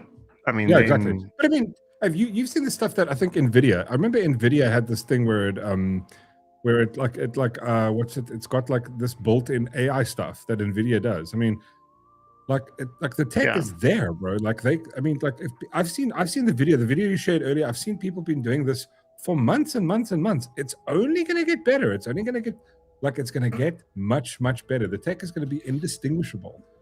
We can have Sean put the filter on and it's going to go, who's this? And it's like the only reason the background will be like, oh, he's at a beach, change the voice, all of that. And you won't be able to tell the difference. I just want to see if we can pull it off, just to see what we could do. See, this is like a similar story, right? 21-year-old student made this money, never left his dorm room. Girl doesn't exist. 1,200 paying subscribers. Holy shit. Right? Top fan, married engineer in Berlin, wife 6 months pregnant, sent Maya $1 million in 3 weeks. She's 22 in Tampa, texted, I miss you yesterday. Right? I mean, hectic. See, bro, look at this guy. That's insane. See, now, that's what I want to do with video, but really from a deepfake perspective, right? Yeah. Because imagine the risks. Imagine anybody that's had their face online. People will really think twice when you put your face online somewhere. Yeah. Because of stuff like that. Yeah, I mean, this thing is somebody could take something. I mean, like, look at you've seen the photos that people do, like even like, you know, when Philip does the stuff, the one that Deathbed just did.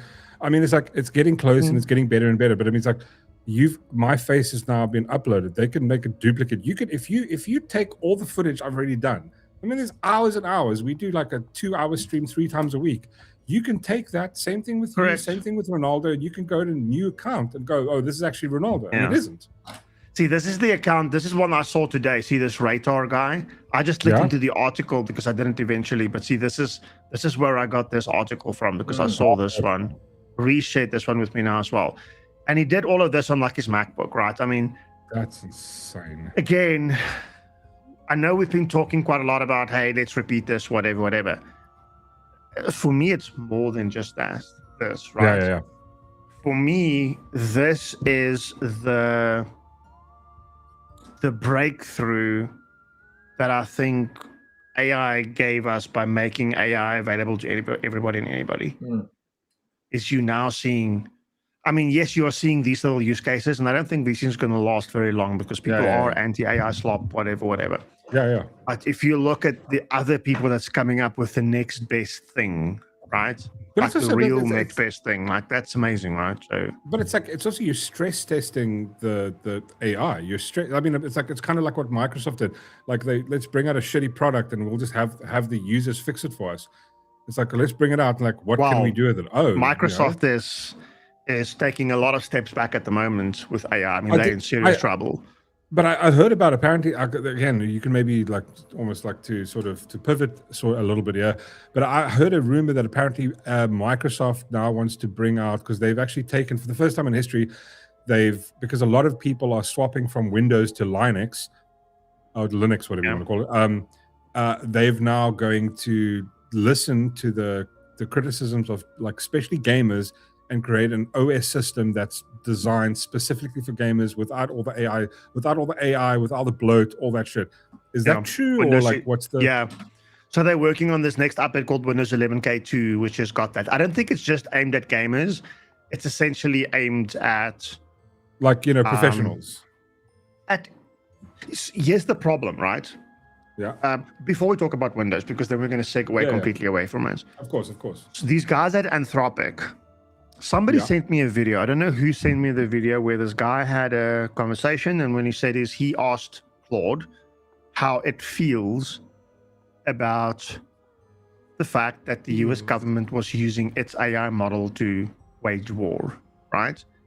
And initially Claude said, like, I can't answer this question. It's against my guardrails and whatever. And then he gave it like another question, and eventually Claude kind of like came back, and eventually Claude kind of like says this, like, hey, I don't like this.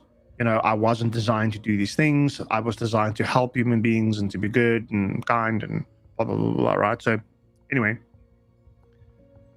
these guys, this is different, you don't know. These guys at Anthropic was built an AI, like an AI dashboard that used AI to look at how people are using their AI. Okay, which kind of like sounds like a valid business problem, kind of like see how people are using my product and see how we can improve it. And then internally, Anthropic shut it down because they were like wasting tokens on and wasting AI compute on kind of like seeing what people are doing. Because this is Claude internally trying to see, like, because I think a lot of people aren't happy with the fact that they're working on a product that's going to be used for something else. It's not like you signing up to go and build rockets or missiles or something, right? You kind of like know what you're signing up for.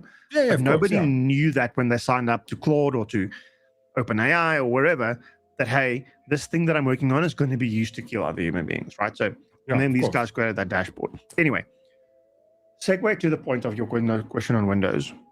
Wait. Before we segue completely to that, just a quick AI related question, because I'm not familiar with it. Like, a busy day at work, and what is happening with Elon Musk suing Sam Altman with regards to OpenAI? What is, if you can summarize or just give us a quick, like, what the fuck is going on there? That's so I haven't followed the court proceedings and stuff at the moment. No.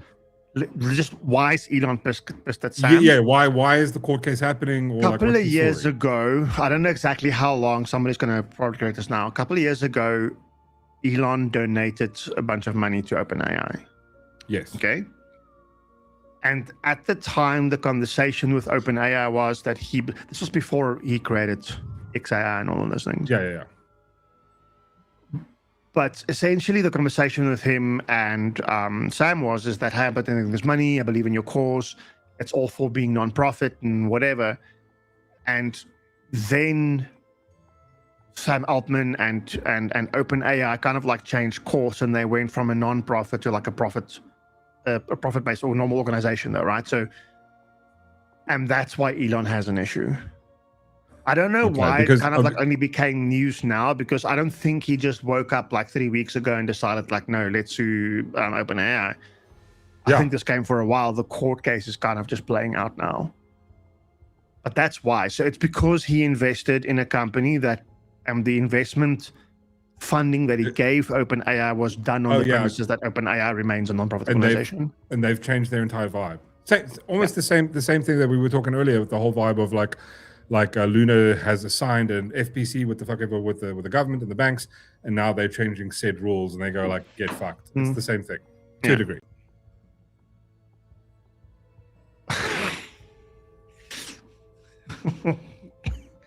Do you even have a tattoo? I'm sorry. Just hold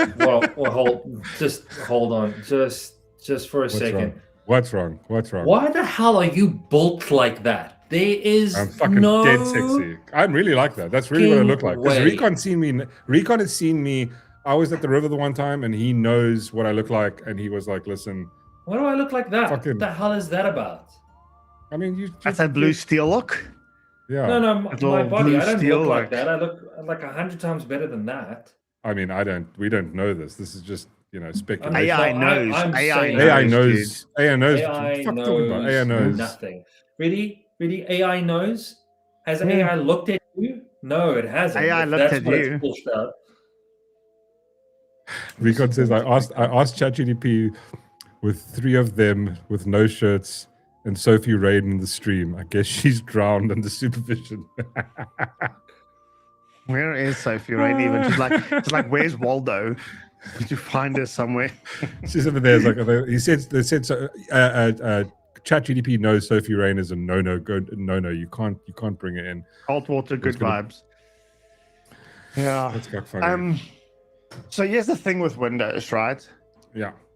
Who in chat has bought a new laptop recently? Curious. Has anybody bought a new laptop?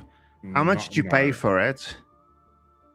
Roughly, or like, I mean, you don't have to give the exact, like, ballpark it, like below 10,000, more than 10,000, more than 20,000, whatever, right? I mean, last time I got a Mac, and Darthron used to got a MacBook like as a laptop, and it's like you had a laptop before, and different chalk and cheese, right? Yeah, I mean, I still have my laptop. But I mean, you would never, if laptop-wise going forward, if you ever had to get a laptop again, you would get a Mac, right? Laptop, I would get a Mac. Otherwise, home, I would get a you'd standard, I would have a tower. You'd go PC. I'd go proper PC tower. I bought my computer ages ago, Whistler, and it was, I built all the parts, and I got it without Windows. Yeah, but so here's the thing, though. Laptop, you have to, right? You have to get Windows with it. Yeah, because it comes with it. Any PC you buy completely built needs to have an operating system. Yeah, 100%. Microsoft kind of like laid down that law back in the 80s or 90s. Yeah. Microsoft didn't say it has to have Windows. Is there different operating softwares other than Microsoft? Yes. Linux, basically. That's the only other software. But it's still owned by... Is Linux owned by Microsoft? No, Linux is free. It's open. Linus Torvalds, the guy that owns it. But he owns the concept of it because he created it many years ago. But then from Linux got all the spin-offs with like the different. But basically, it's Linux flavors and stuff. It's free. You can download it. But there's essentially 3 operating systems, main operating systems. It's Microsoft, Linux, and Mac. And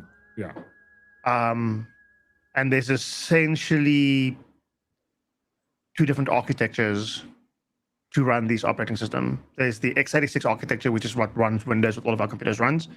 And depending on how old your Mac is, if it's pre-M1, it's also an x86 architecture, which means with a bit of hacking and slashing, you could actually run Windows on your Mac. Yeah. I think there's the new M processors, which are all what do you call it? ARM based, But Microsoft also has ARM-based. So the Microsoft Would you say, tablet, would Microsoft you say Surface Linux things are is also better ARM-based. than Microsoft? You can't say depends, right? better. Yeah. The problem is How you depending use on it. your use case for it. Yeah. Because half of the internet runs on Linux. Yeah. What I mean by that is, if you go to, well, it's some flavor of Linux, though, right? Yeah. And something. But if you go to, like, let's say, the NetBank Golf Challenge website, right? Underlying architecture that it's hosted on, whichever way, however it scales and stuff, it's all mostly Linux based. It's not like some Microsoft server that sits there and runs it. It's some Linux based, cloud based architecture for it.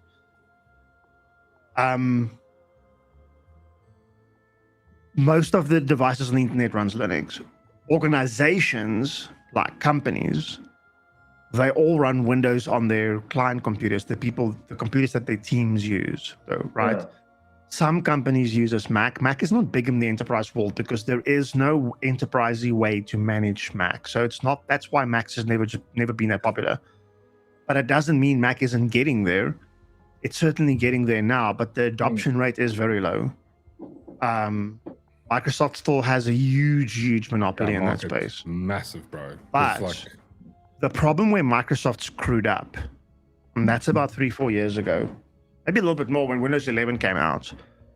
It's the first time you had a software vendor, an operating system vendor, dictate what the hardware vendors should be doing. Yeah. Okay. Usually hardware and software ran independently. You just needed X specification to run. But Microsoft kind of forced companies to go a certain direction with their hardware. It starts getting very technical. It's called TPM 2.0. It's called the Trusted Platform Module, which is essentially like a hardware-based encryption chip inside your machine that Windows needs to do all of its encryption, all of its security. Now, from a pure Windows perspective, I can understand why they did it, because they needed the hardware to have a certain level of security for it to work. That level of security has existed in different versions for like the last 10, 15 years. TPM 1, TPM 1.2, now we're on TPM 2.0.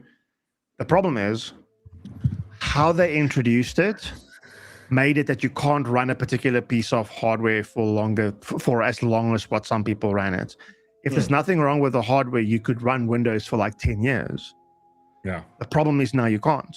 So in this bridge period, people were buying like entry-level Windows hardware because they don't have money, they need a new laptop, so they buy this 7,000 rand laptop, and whatever comes with Windows 10 can't run Windows 7. Because last year, October, Windows 10 went end of life, meaning that it's no longer supported. You can still run it, you just don't get security updates for it. So not recommended to use. So people had to upgrade to Windows 10. But now you're sitting with this massive middle-class user that has entry-level hardware that can't run Windows 11. So what do? They either sweat their Windows 10 hardware or operating system, be unsecure, or they transition to something like Linux.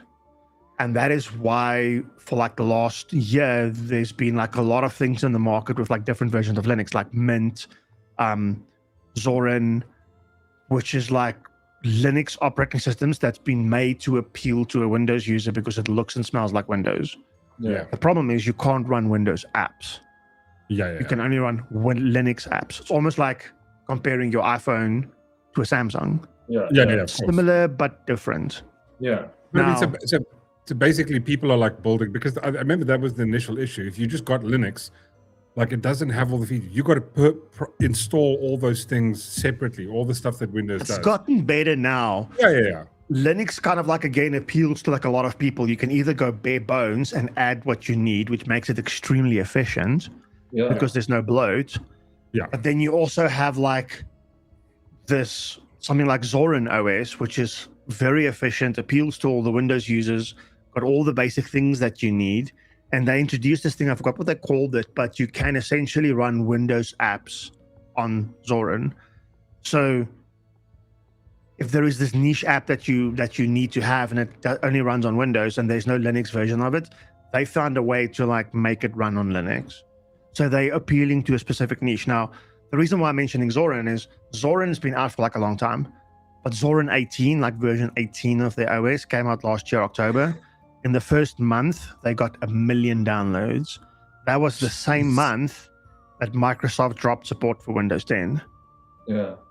And there was people that had no option to go. They're not going to buy a new. Like, imagine you buy a laptop last year for your kid in school, and now they can't update it anymore because it doesn't run Windows 10. Yeah, it doesn't run Windows 11. That's my problem with Microsoft and then that's the same issue that I have with all of these Android phones and all of these Samsungs and whatever. And you now have this thing where there's hardware that has no requirement in terms of like a good user experience, because you can go and buy like a Samsung A06 or an A26 or something. It's a cock phone. It is slow. You can barely multitask with it, whatever, but a phone is a phone. And then on the other side, you have like an S25 or one of the more expensive Huawei's or one of the other ones. They're all kind of like the same, but has that better user experience. That's the same problem that Windows has. Is, hey, you want a PC? Here you go. Depending on how much money you spent on it is how good your experience is with it. That is something you don't have with the Apple hardware. I must say, Apple kind of like kept the ecosystem small enough. I'm worried with where Apple is going now. There's a lot of models, and I see now from 2026 they're adding, but they've got a new CEO now. They're adding like the Ultra line of models. Now they've already had Ultra, like the Watch Ultras and whatever is the premium Pro versions of it. But now there's like the iPhone Ultra coming out, like it's better than their Pros, all those things. And I believe the MacBooks are also getting an Ultra. I don't know if they're renaming the MacBook Pro to MacBook Ultra. Like we'll have to wait for September, but the new line of stuff. The problem is I see now they have like the iPhone Airs out, then there's the iPhone, the E versions, like a 16E and whatever, which is like their entry-level phones. Because for a long time you could run like an iPhone for like 4, 5 years, 6 years before it even starts showing its age, right? Unless you're chasing features like the best camera, the best this, whatever. I'm back in 1 second. Okay, but my issue is just go for Windows is leaving people hanging, and that's why they're getting so much backlash, because now you have companies in Europe, and I really do support Europe in that. Like Europe has forced Apple to move to USB Type-C. From like a electronic e-waste perspective, where people would throw chargers away. Why do you need a new charger when you get a new phone? Why do you need to get new cables, different cable form factors and whatever? Like forcing them to standardize for me was like a good thing, right?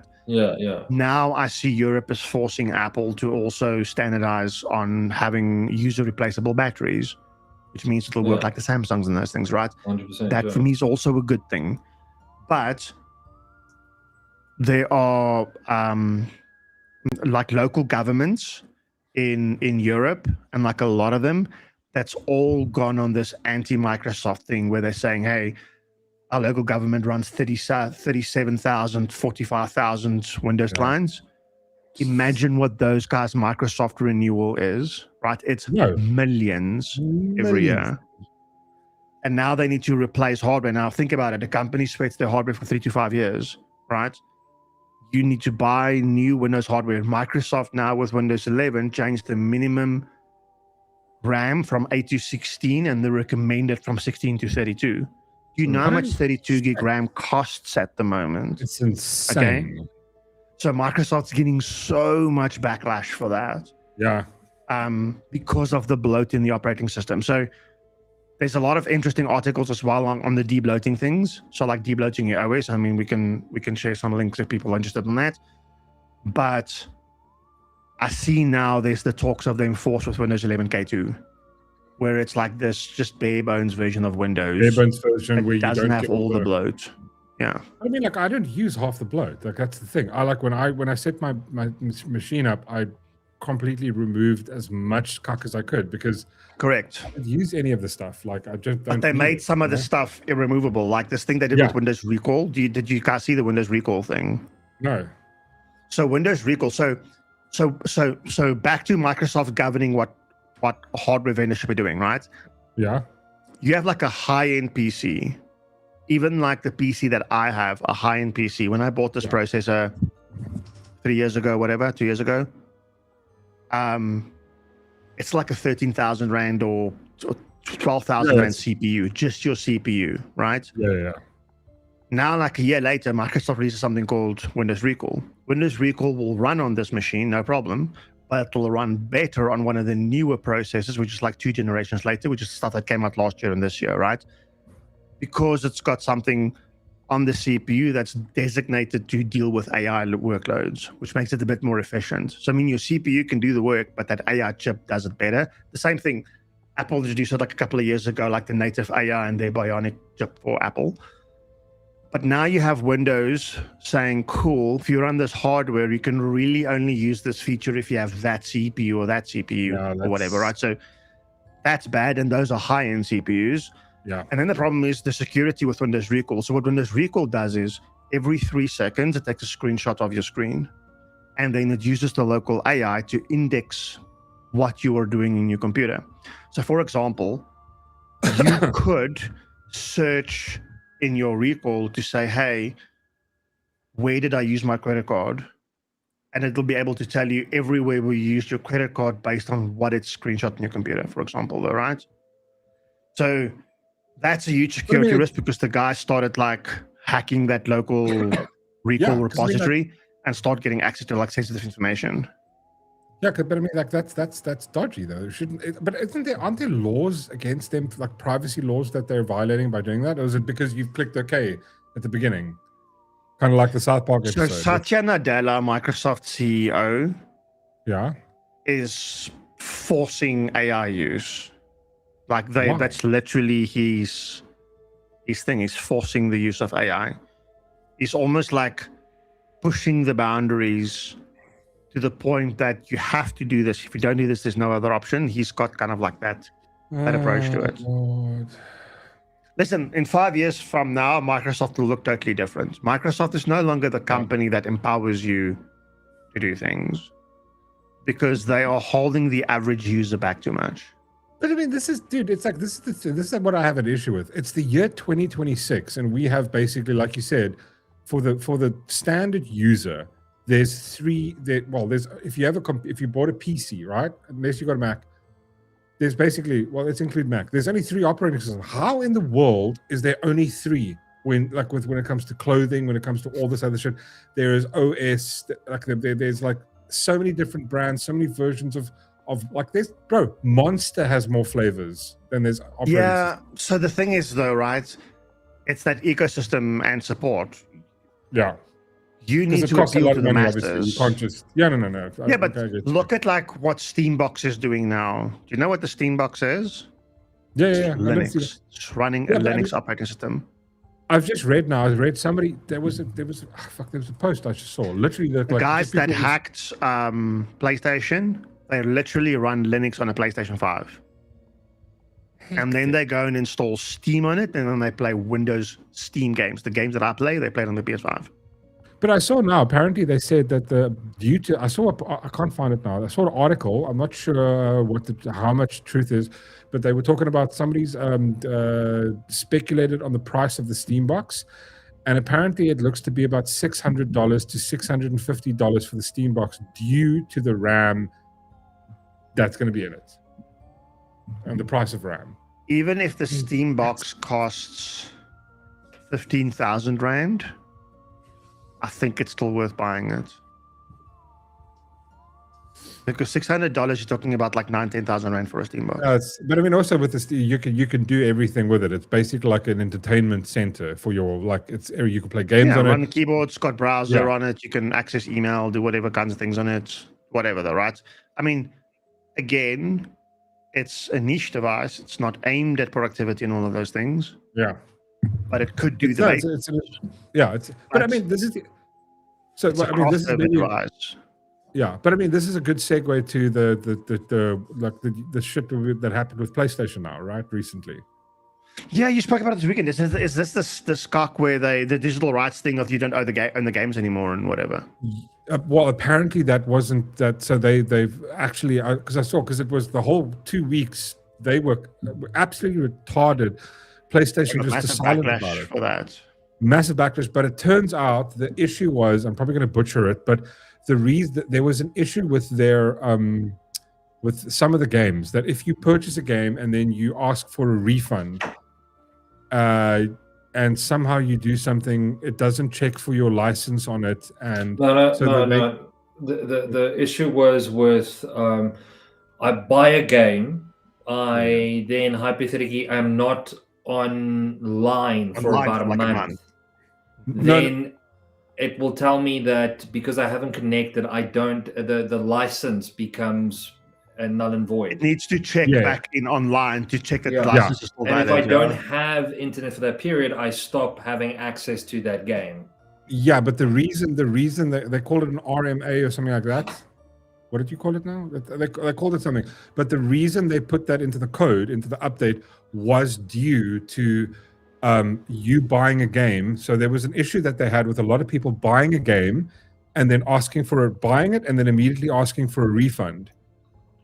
Then turning their PlayStation off, then them having that. Then they wait the 15-day period or something like that. Then they still have the game installed, right? And that's why they put it in. The reason wasn't it so that you lose the licenses, was because of an export. Oh, interesting. That's what actually happened. Yeah. So this is, and I'm probably butchering. Well, I don't know. That is I didn't have a PlayStation, so I wouldn't know. You know what you need to do for a PlayStation, right?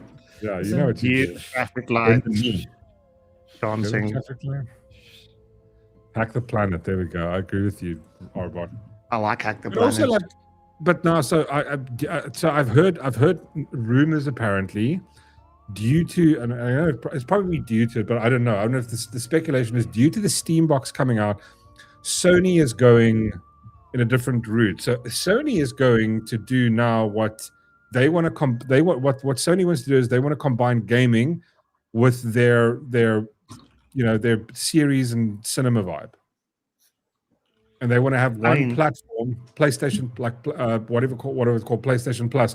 But you one subscription where you get cinema, you get TV, because obviously they have a lot of shit is under Sony. They own a lot of content, right? So they have a lot of digital IP, and then at the same time they also own a shit ton of games. So they want to combine that into one sort of platform. Something that, for example, Netflix has got only TV and series. They're creating that stuff. Sony has for years and years created a fuckload of content, from gaming to cinema to television. They want to combine that into one package. And I think it also includes music, because they also have a record label. Sony is in trouble, right? Not like financial peril or anything like that. Their problem is Sony's hardware market's completely dead. Go and try and find a Sony TV or something somewhere. It doesn't exist, yeah. Or it doesn't exist anymore. They discontinued it. What keeps them alive in their gaming stuff is the fact that they have some exclusive titles, whatever, and they do create a lot of games. They have a big piece of the market. The only other bit of that makes money for PlayStation or for Sony is the content they create. That's really it. But in their gaming scene, to the consumer sentiment, the competition is getting tight, eh? Yeah. Sony is going to have to do something with their PS6. Yeah. Else they're going to get slaughtered. Microsoft's already announced Helix, so the next-gen Xbox, which will basically be the same direction as what Steambox is going. Oh, wow. Steam having their native console, whatever, is great as well. And then all of these other little handheld consoles that's running Windows, most of the guys that I'm following, I'm seeing is running something like Bazite or whatever on it. So running their Windows, dropping Windows, going for the Linux. Because Bazite is kind of and you can even download the Steam box version of it. But I mean, you run those things on that little mini PC hardware, the handheld hardware, and you are getting a performance boost, 10-15% performance boost on it by dropping Windows. So the consumer market's interesting at the moment because of that switch. And whoever doesn't, it's going to be a video killed the radio star thing. It's going to be the next DSTV, right? DSTV isn't shit, dude, because why? They kept on milking people, going with this archaic model of having fixed dishes and all kind of stuff like that. Yeah. So what do you think? See where DSTV is going to go in a few years. So Sean says, apparently Sony sold their TV division to TLC. I've heard about that as well. Because I mean, they're not doing I mean, are they even doing computers anymore? Like the main thing they have is like they've got PlayStation, Sony. It's okay. So Sony And they make their money on their games, though, right? That's the thing. So they've got the gaming, Sony Pictures Television, Sony Classic, Sony Pictures Home Entertainment, which is basically PlayStation falls under that, and then Sony Pictures.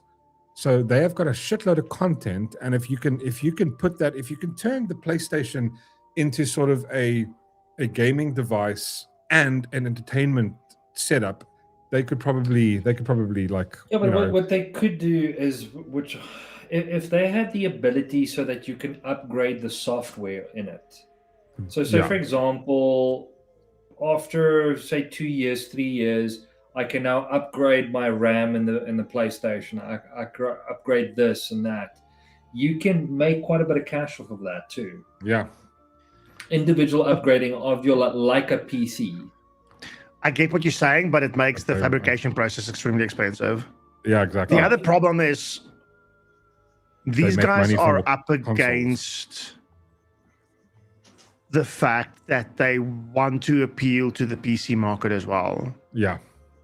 Right? So now you have hardcore fans very divided because first party release goes to PC as well. So it kind of like takes away the exclusives that you have to have a console for exclusives. So it's going to be interesting to see where that goes. For me, Steam is kind of like and again, for the people that know what Steam is like an app store. The problem is when it comes to PC gaming, you have multiple app stores, whereas on your phone, you have one app store. And you go to the app store and you search for an app, and it's either on there or not. And if it's not on there, it could be like a region lock thing, right? But on PC, I have access to the Steam App Store, the Epic App Store, the EA App Store, like all of those app stores. And each of those app stores has their games. And yes, there's overlap. Like some games are in 2 app stores or 3 app stores or something like that. But Steam is like one of the biggest ones. Yeah. So Steam is massive, dude. Sean, when you messaged me a couple of weeks ago, when we spoke about Windrose, the first thing I do is mobile app on my phone, Steam, Windrose, find it cool, wishlisted, done. Yeah. Steam is like my primary go-to. The only reason why I have Epic on my PC is because of Fortnite. That's it. But that's why I would go for a console, which is I would go for a PlayStation, and then I would definitely invest in a Steam box. I just think that would be a nice gaming console because I'd have access to PC games. Either that or a PlayStation and an Xbox and a PC. Helix. Well, I mean, I would just go. I would just buy a PlayStation and have a PC. Because the PC. Yeah. The problem is PC is expensive. No, but that's the thing. Like PC is 100,000 rand. No, but like if I can, the only thing I would use the PC for would be renting cinema and playing games. Like that's it. I don't use my current laptop here acts like a server. Yeah. I just rent and that's it. And why don't you use that to be your everything? Well, it's old. I need to upgrade it and stuff like that. And my goal, though, if I'm going to invest instead of upgrading the laptop, but why do you need to upgrade it? It's old because it runs Windows. You put Linux on that thing, and it's going to give you at least 50% more performance with the same hardware. No, you have no idea. Linux runs on shit. It's designed to run on shit. It's actually designed to run on half a shit. Yeah. That's what people don't get about Linux. The way how that OS is built, it is so lightweight. So you go core kernel, and then you start bolting onto it, or you get something else that resembles like a desktop or something like that. But it still runs a quarter of the footprint of Windows. Yeah, no, it's insane. Honestly, what do you think runs in Apple CarPlay and all of these new fancy screens? No, I don't. What I'm saying is the laptop that I've got is so fucked. What Windows is on it? No, I mean it like the screen is so I use it via your laptop, the TV, but I can't close it. It's broken. I have to constantly keep it open. Okay, no. Linux won't fix that. No, that's what I'm trying to say. Chuck it fuck away. So instead of like how far are you from the airport? What? I'm just saying. Do you know how many laptops there are at the airport? With a bag, with like other goodies. Just go have a stroll around and go like, I sat the other day. I picked up somebody from the airport. Was it my brother-in-law and them or something? So I was sitting at the airport, sitting at Mug and Bean having coffee, and there's a guy sitting like 2-3 tables. So it wasn't that busy. Guy sitting like 2-3 tables from me. There was nobody between me and him. He got up. He had his laptop there, his Mac, whatever there, laptop bag, portable hard drive. He got up. He said to the waitress, like, "I'll be back just now. I was going to the toilet." Like, he leaves everything there. What? Yeah. I'm thinking like, where's all my gadgets now? Right? No, just to quickly. That's crazy. No, I'm teasing. Don't go and steal laptops. Well, I mean. No, I get you. Okay, so you do what you want to do. But the thing is, for me, my question is again, why do you want 2 consoles? I don't want 2 I'm not saying you need to answer that. I'm just saying, like, why do you want to go 2 consoles? For me, but that's why I'm going. It's an exclusive. I would have a PC so that I can access PC games, because there's a lot of PC games that come out that don't necessarily make it to console. That's why you have a Steam box, and that's why you now have Project Helix, which is the Microsoft Xbox. The Microsoft Xbox, for me, kind of like trumps the Steam box in the sense that you can play Xbox games and PC games. Yeah, but there's a big problem with that. All right. It's an Xbox. Yeah, I get what you're saying. Have you seen the controller? It was designed amazing by someone who's special. I'm not going to put. It was designed for put the analogs right next side. to each other. Like, I'm going to add it at the top. I'm OCD. It has to line up. If it's offline, what's the point? How dare you? When they made PlayStation, the controller, like, we're going to make this for someone who's OCD. How dare you, Whistler? No, I'm serious though, right?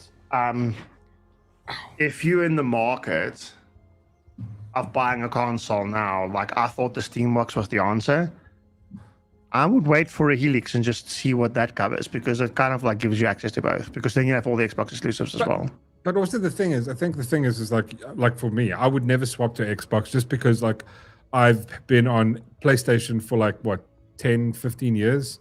So I have a resource of all the free games, all the monthly games, all of those games I still own. All of them I can still play. So my library is insane, right? So every month 3 games added to my library, and it's like, have them forever. So for me to switch to another thing where I don't have that content, it's going like, I'm kind of locked in. I get that. Same thing for me. Even if I have to switch to a console, is I lose all my game libraries. It's like all the games that don't have cross progression, you lose all your progression as well. Yeah, but it's like the Pepsi and Coke thing, right? I've made my bed with Coke, right? Fucking, like, I'm never gonna swap over to Pepsi. Like, I just can't. Like, you don't change your football club halfway through, like, your life. Go from like Arsenal to Man United. Explain to you after stream why you should change. I'm more than happy to not support Coca-Cola. For console, I will stick with PlayStation, but then I would definitely look at getting a PC, because, I mean, there's still PC games that I like, and I'd look at getting a PC rather than, if you're telling me the Steam box is relevant, I might as well go for the. I'm not saying it's irrelevant. Okay. I'm just saying, comparison between the Steam box and a normal PC, what would you take? Depends on your use case. Let's go gaming. If you're only buying it for gaming, a Steam box. Okay, but I buy it for gaming and renting. Yeah, but what do you mean with renting? Like, just downloading renting? Yeah, downloading renting. Yeah, or like hosting.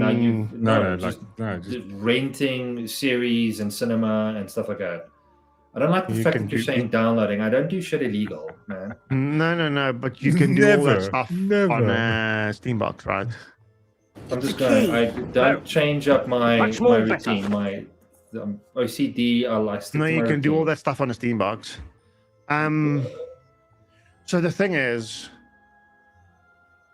the Steambox is aimed at somebody that wants to cross into PC gaming from a console, but they don't want to spend R1,000. That's where the Steambox is aimed at. Because for the same money you're going to buy a PlayStation, you buy a Steambox.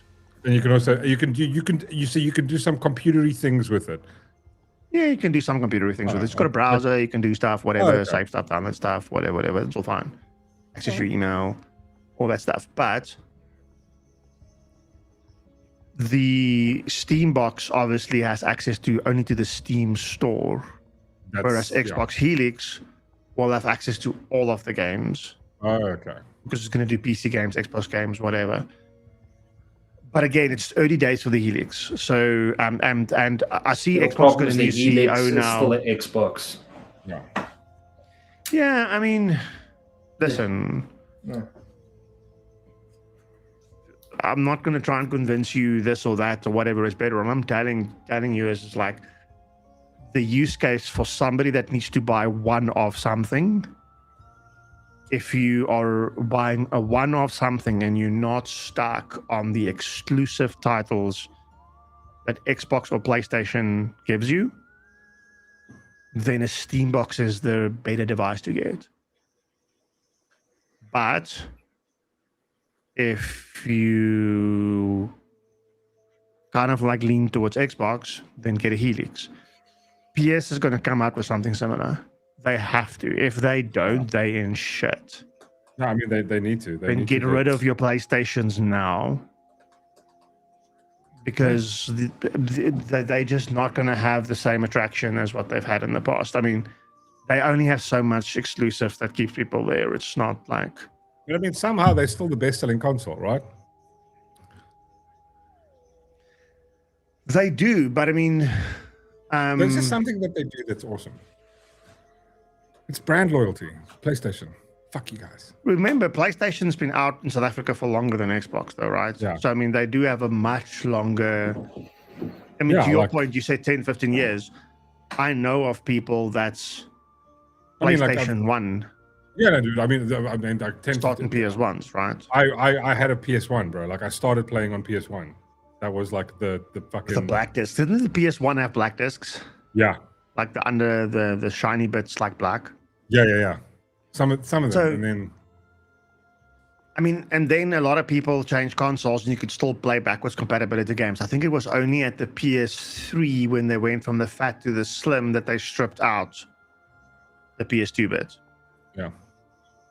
Because the PS3, the old PS3 fat, and maybe like Arbot would know, but like if you open up the PS3 fat, it actually had two PlayStations inside. What? Because the gaming architectures was different. The gaming architecture between the PS3 and the PS2 was different. So when you had a PS2 game in, it would run the PS2 game off like a PS2 bit. You run the PS3, it run off the PS3 bit. They didn't have a nice way of like letting the OS emulate it. It's only now that we get nice emulation in OSs, right? I mean, like, I do have downsides. Like, there's a couple of things that annoys the crap out of me. The fact that I want to have a theme and change my... Like little things like that. Like I want more customization with your. I don't know. I just want Javas. I just want Java software. I want to be able to install my own OS on my TV. I want to be able to install my own OS on a PlayStation. I want us to get there. That's where I want to get. I want to say we're not far from it. At some point, for all these things to integrate. Yeah. It's either going to need to be a bit more open, or it's either going to need to be just all the same. Yeah. Else we'll never be able to live in that interconnected world, right? Because things will need to talk to other things. That's the thing. And I mean, like, I'm playing. I was playing Skull and Bones, and there's cross-platform playing, so people on PC can play with me. You guys been talking about Skull and Bones for quite a bit. What is that? No, it's not anywhere as close to. Stick with Windrose. Stick with Windrose. I wish I could get Windrose. Otherwise, because this is just it's fucking. No, but if you had a good PC, No, I still wouldn't play it. That's the thing. But you can play Windrose, but Windrose is on PlayStation. What's wrong with you? No, it's not. It is. No, it's not. Not yet. Not yet. Based on the current information for May, here's the details. Windrose. It's early access PC. Oh, it's only released in 2027. Yeah. Ah. Yeah, I'm gonna wait a little while, but I mean, I definitely want to jam that. We know. So is Windrose on Xbox, because that's probably pissing off the PS players. Fuck Xbox. The problem I have with Xbox is the bloody controller. That's my problem. Brand loyalty. It is designed by a child.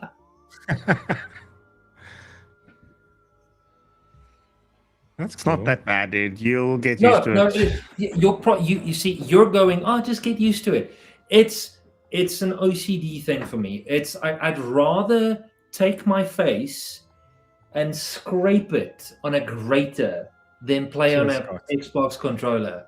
And then after that, just take some like Tabasco and like wash my face. Rub your skin. That's it makes me happy that that's how you feel. I like that.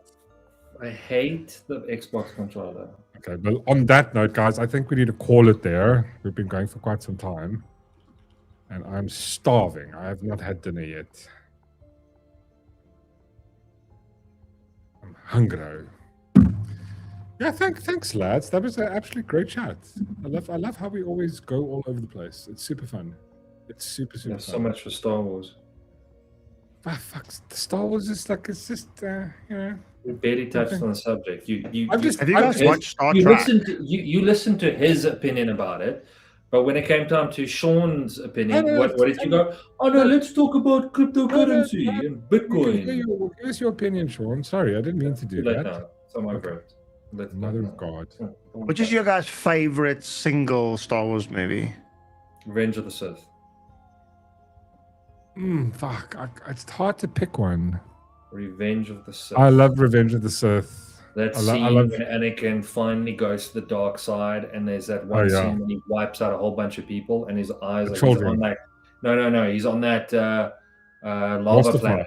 Yeah, Mustafa. And then there's that scene when the camera pans out, and you just see his eyes has just gone like yellow. Yeah. Oh, best scene ever. I love right there. I love that whole vibe. I love the like where he changes, what makes him become Darth Vader. So,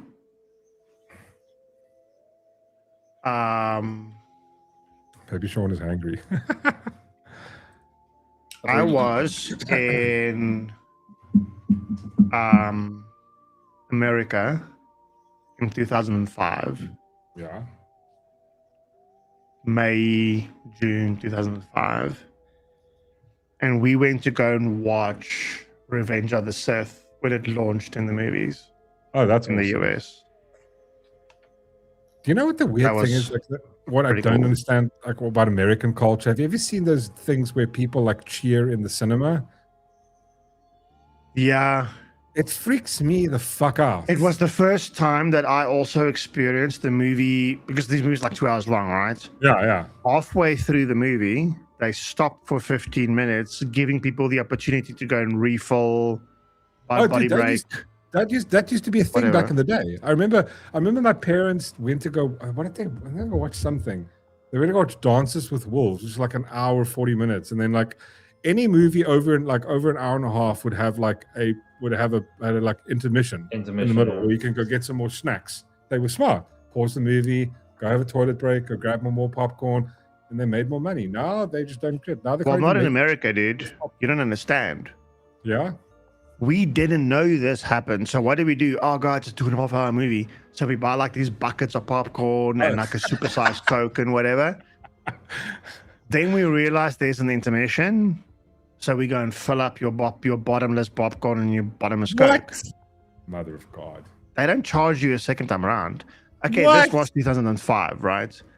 So when we landed, so we flew from South Africa to Amsterdam to Boston to Indianapolis.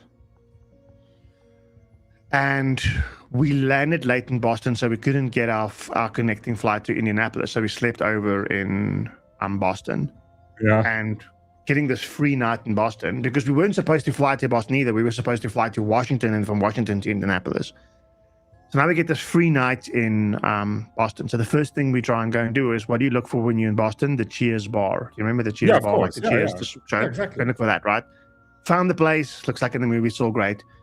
Now we're hungry and we want like American McDonald's. Yeah. And we order our McDonald's, and it's the first time we experience where they give you like your empty cup, like your McDonald's school drink. Oh, hectic. And then obviously we order supersize. We didn't realize that it's like a freaking pocket. But anyway, they give you this thing, and then it's like, we're like, I asked for Coke, asked for whatever. They're like, you need to fill that up yourself. And then when we got to the machine, we were like, this thing's bottomless, right? Yeah. Then you realize you didn't need to buy a supersized Coke, because you just buy like a large or a medium, which is still big. You finish it, go and fill it up, and then you leave. Yeah. But I remember also the first time I went Burger King, the first time I was like, cup, bottomless Coke. I was going like, why have they not done this? Like, yeah. Anyway, guys, let's leave it there. That was fun. Thank you so much, Whistler. Thank you so much, Darth Thrawn. Whistler, you're streaming on Wednesday? Yes. Are you playing Windrose? I actually am enjoying Windrose, but I do want to quickly just get Farming Simulator up. Thank you, Darth. So welcome. Everybody put an F in chat to say thank you to Darth for recommending me Windrose, because it is like I'm really enjoying that. Wait, just back up. Farming Simulator. Yeah, I was about that's a massive step down from Windrose. What? How? Dude, why not? So here's the thing. You should wait. You should wait until, I think, in June, April, May. Wait until June to play Farming Simulator. Why? The reason I'm saying that is because what's that Jeremy Clarkson's like farm that comes out in June. Clarkson's farm. Yeah, sorry. Yeah, Clarkson's I think you can watch and farm at the same time. There you go. Yeah. Stick with me, kid. That's a good vibe.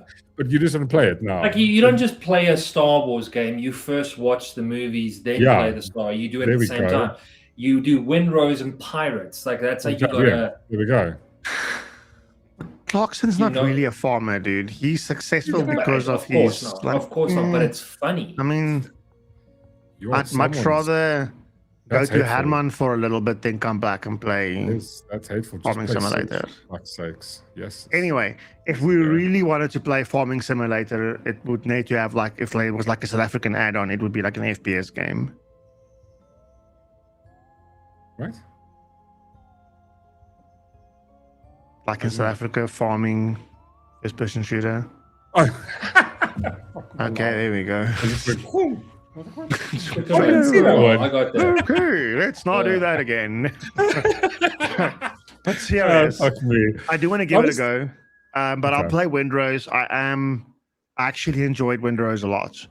I'm obviously I'll play Vane again a little bit. I did enjoy Vane. It's very Rust / 7 Days to Die type of vibe, but it's a hit and miss with me for some of those PvP games. Whereas Windrose kind of like, so I don't know, like maybe if there's more people that want to play with, we'll spin up a server and then play Windrose together, like a PvE thing, play together, whatever. What you could do is, CR said that she can play Windrose, and you can do co-op. A co-op on Windrose, yeah, you could do that. Do you own Windrose, CR? Can get it. But I mean, even if people don't want to play on stream, some people don't want to play on stream, right? Then we can always play off stream, and then when I play on stream, I can do stuff. But I mean, I don't mind sinking some hours into Windrose. I'm actually enjoying it. I enjoy the mechanic, the whole way the game works. Yeah. Whatever, it's not bad. Even for like an early access game, it's not bad. But I wouldn't mind playing something a bit more chill, some grindy but chill, which is like Farming Simulator, right? I think I'll play Farming Simulator different than how much people play it. Because that's the thing is, remember your chat gets fucking busy. I mean, I'm surprised. I would get the mood in if I had to play games while people kept getting me to read stuff. I'd be like, bro, that's just why do you think it takes me so long to do something? I stream for an hour and I'm barely off the beach, dude. I'm still on the beach. I'm still like, level 1. I mean, you do play a lot faster when you aren't streaming.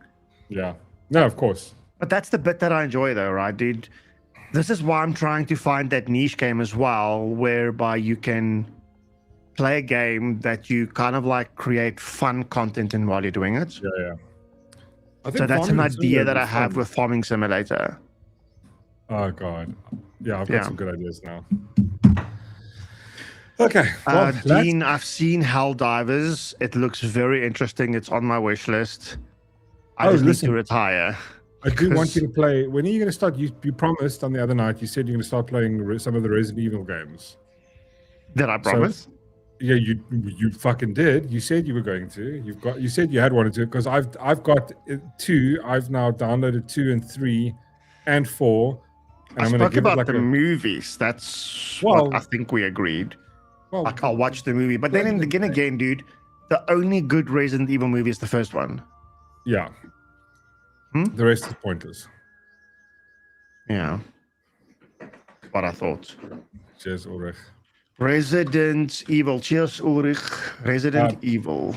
Resident Evil remake. Play this. I think there is no first one, right, Sean? It's only remake 2. It's Resident Evil 4, 3, which. It depends on which version. Remember, they redid the whole vibe, except for the first one. Yeah, except for the first one. Like 1998. So there's Requiem is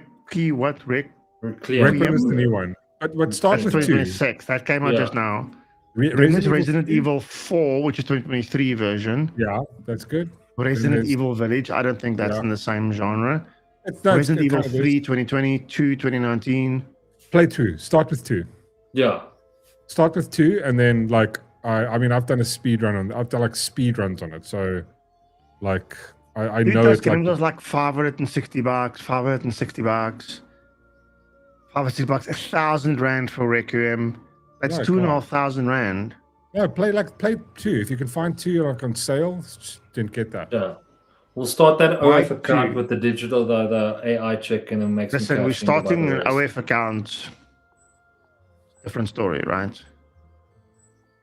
Yeah. Then we can afford all the games. Requiem is in my wish list, but still, dude, it needs to be on half price for me to even buy it. I'm not paying $1,000 for Requiem. And then what is Resident Evil 2's time to beat? So hold on. No, I mean this. You know that website time to beat? No, but I mean, like, I think you can clock the game in about an hour if you do a speed run. But I mean, I think it took me like 4 hours, 5 hours. If you don't stream. No. If you slowly Resident Evil. How do you do it in an hour? Resident Evil main storyline's 9 hours. Yeah. Completion it's 36 and a half. Yeah, but this is like a speed run. Like in order to get like S rank, you have to do. There's 2. The first part, because you play 2 storylines. You play the guy storyline and you play the girl storyline. So it's quite fun. And then if you play the girls first, the story's a bit different, and if you play the guys first, it's a bit different. Here's the thing, though, right? Every time I see a game that's like 9 hours to complete, I double that. Because you're streaming. No, but I mean, because he has to stop and talk as well. Yeah, but I mean, with what I can do is I can go like it'd be like almost like CR, where we just talk you through it. Okay, go here, skip that for now, go to this. It's called taxi driving. You say that, but he can barely keep up as is. That's also true. I don't know. I should take that comment. I feel that it hurts. Like it actually, like you literally like throat punched me off. Yeah, like you know how frustrating it is. Like when you go, "Where's this?" and everyone's going, "It's here," and then you just go off into a different direction. Good. So that pisses you off. Makes me happy. Note to self. Thank you. So annoying. It's not me, Swadam. It's YouTube. I think YouTube auto puts in ads. Yeah, guys, why does YouTube do that? I don't know. Okay, guys, I need to call it down. I need to have dinner. Thank you so much, chat. Thank you guys for hanging out with us buying you an evening. Catch Whistler on Wednesday night, and he's gonna do Farming Simulator or something else, and then catch play us on Windrose. Thursday night. Or you play Windrose. Okay, cool. Yeah. Mhm. Either way, I'll be there. Play I'll Windrose. be there. I appreciate it, dude. Thank you. And then next week, Monday, we're doing Nameless Nameless chat. channel. What's it called? Yes. Super cool Nameless chat. Something like that. Yeah. Cool. Guys, thank you very much. Have a lekker weekend, and we'll catch you guys Thursday. Cheers. Bye.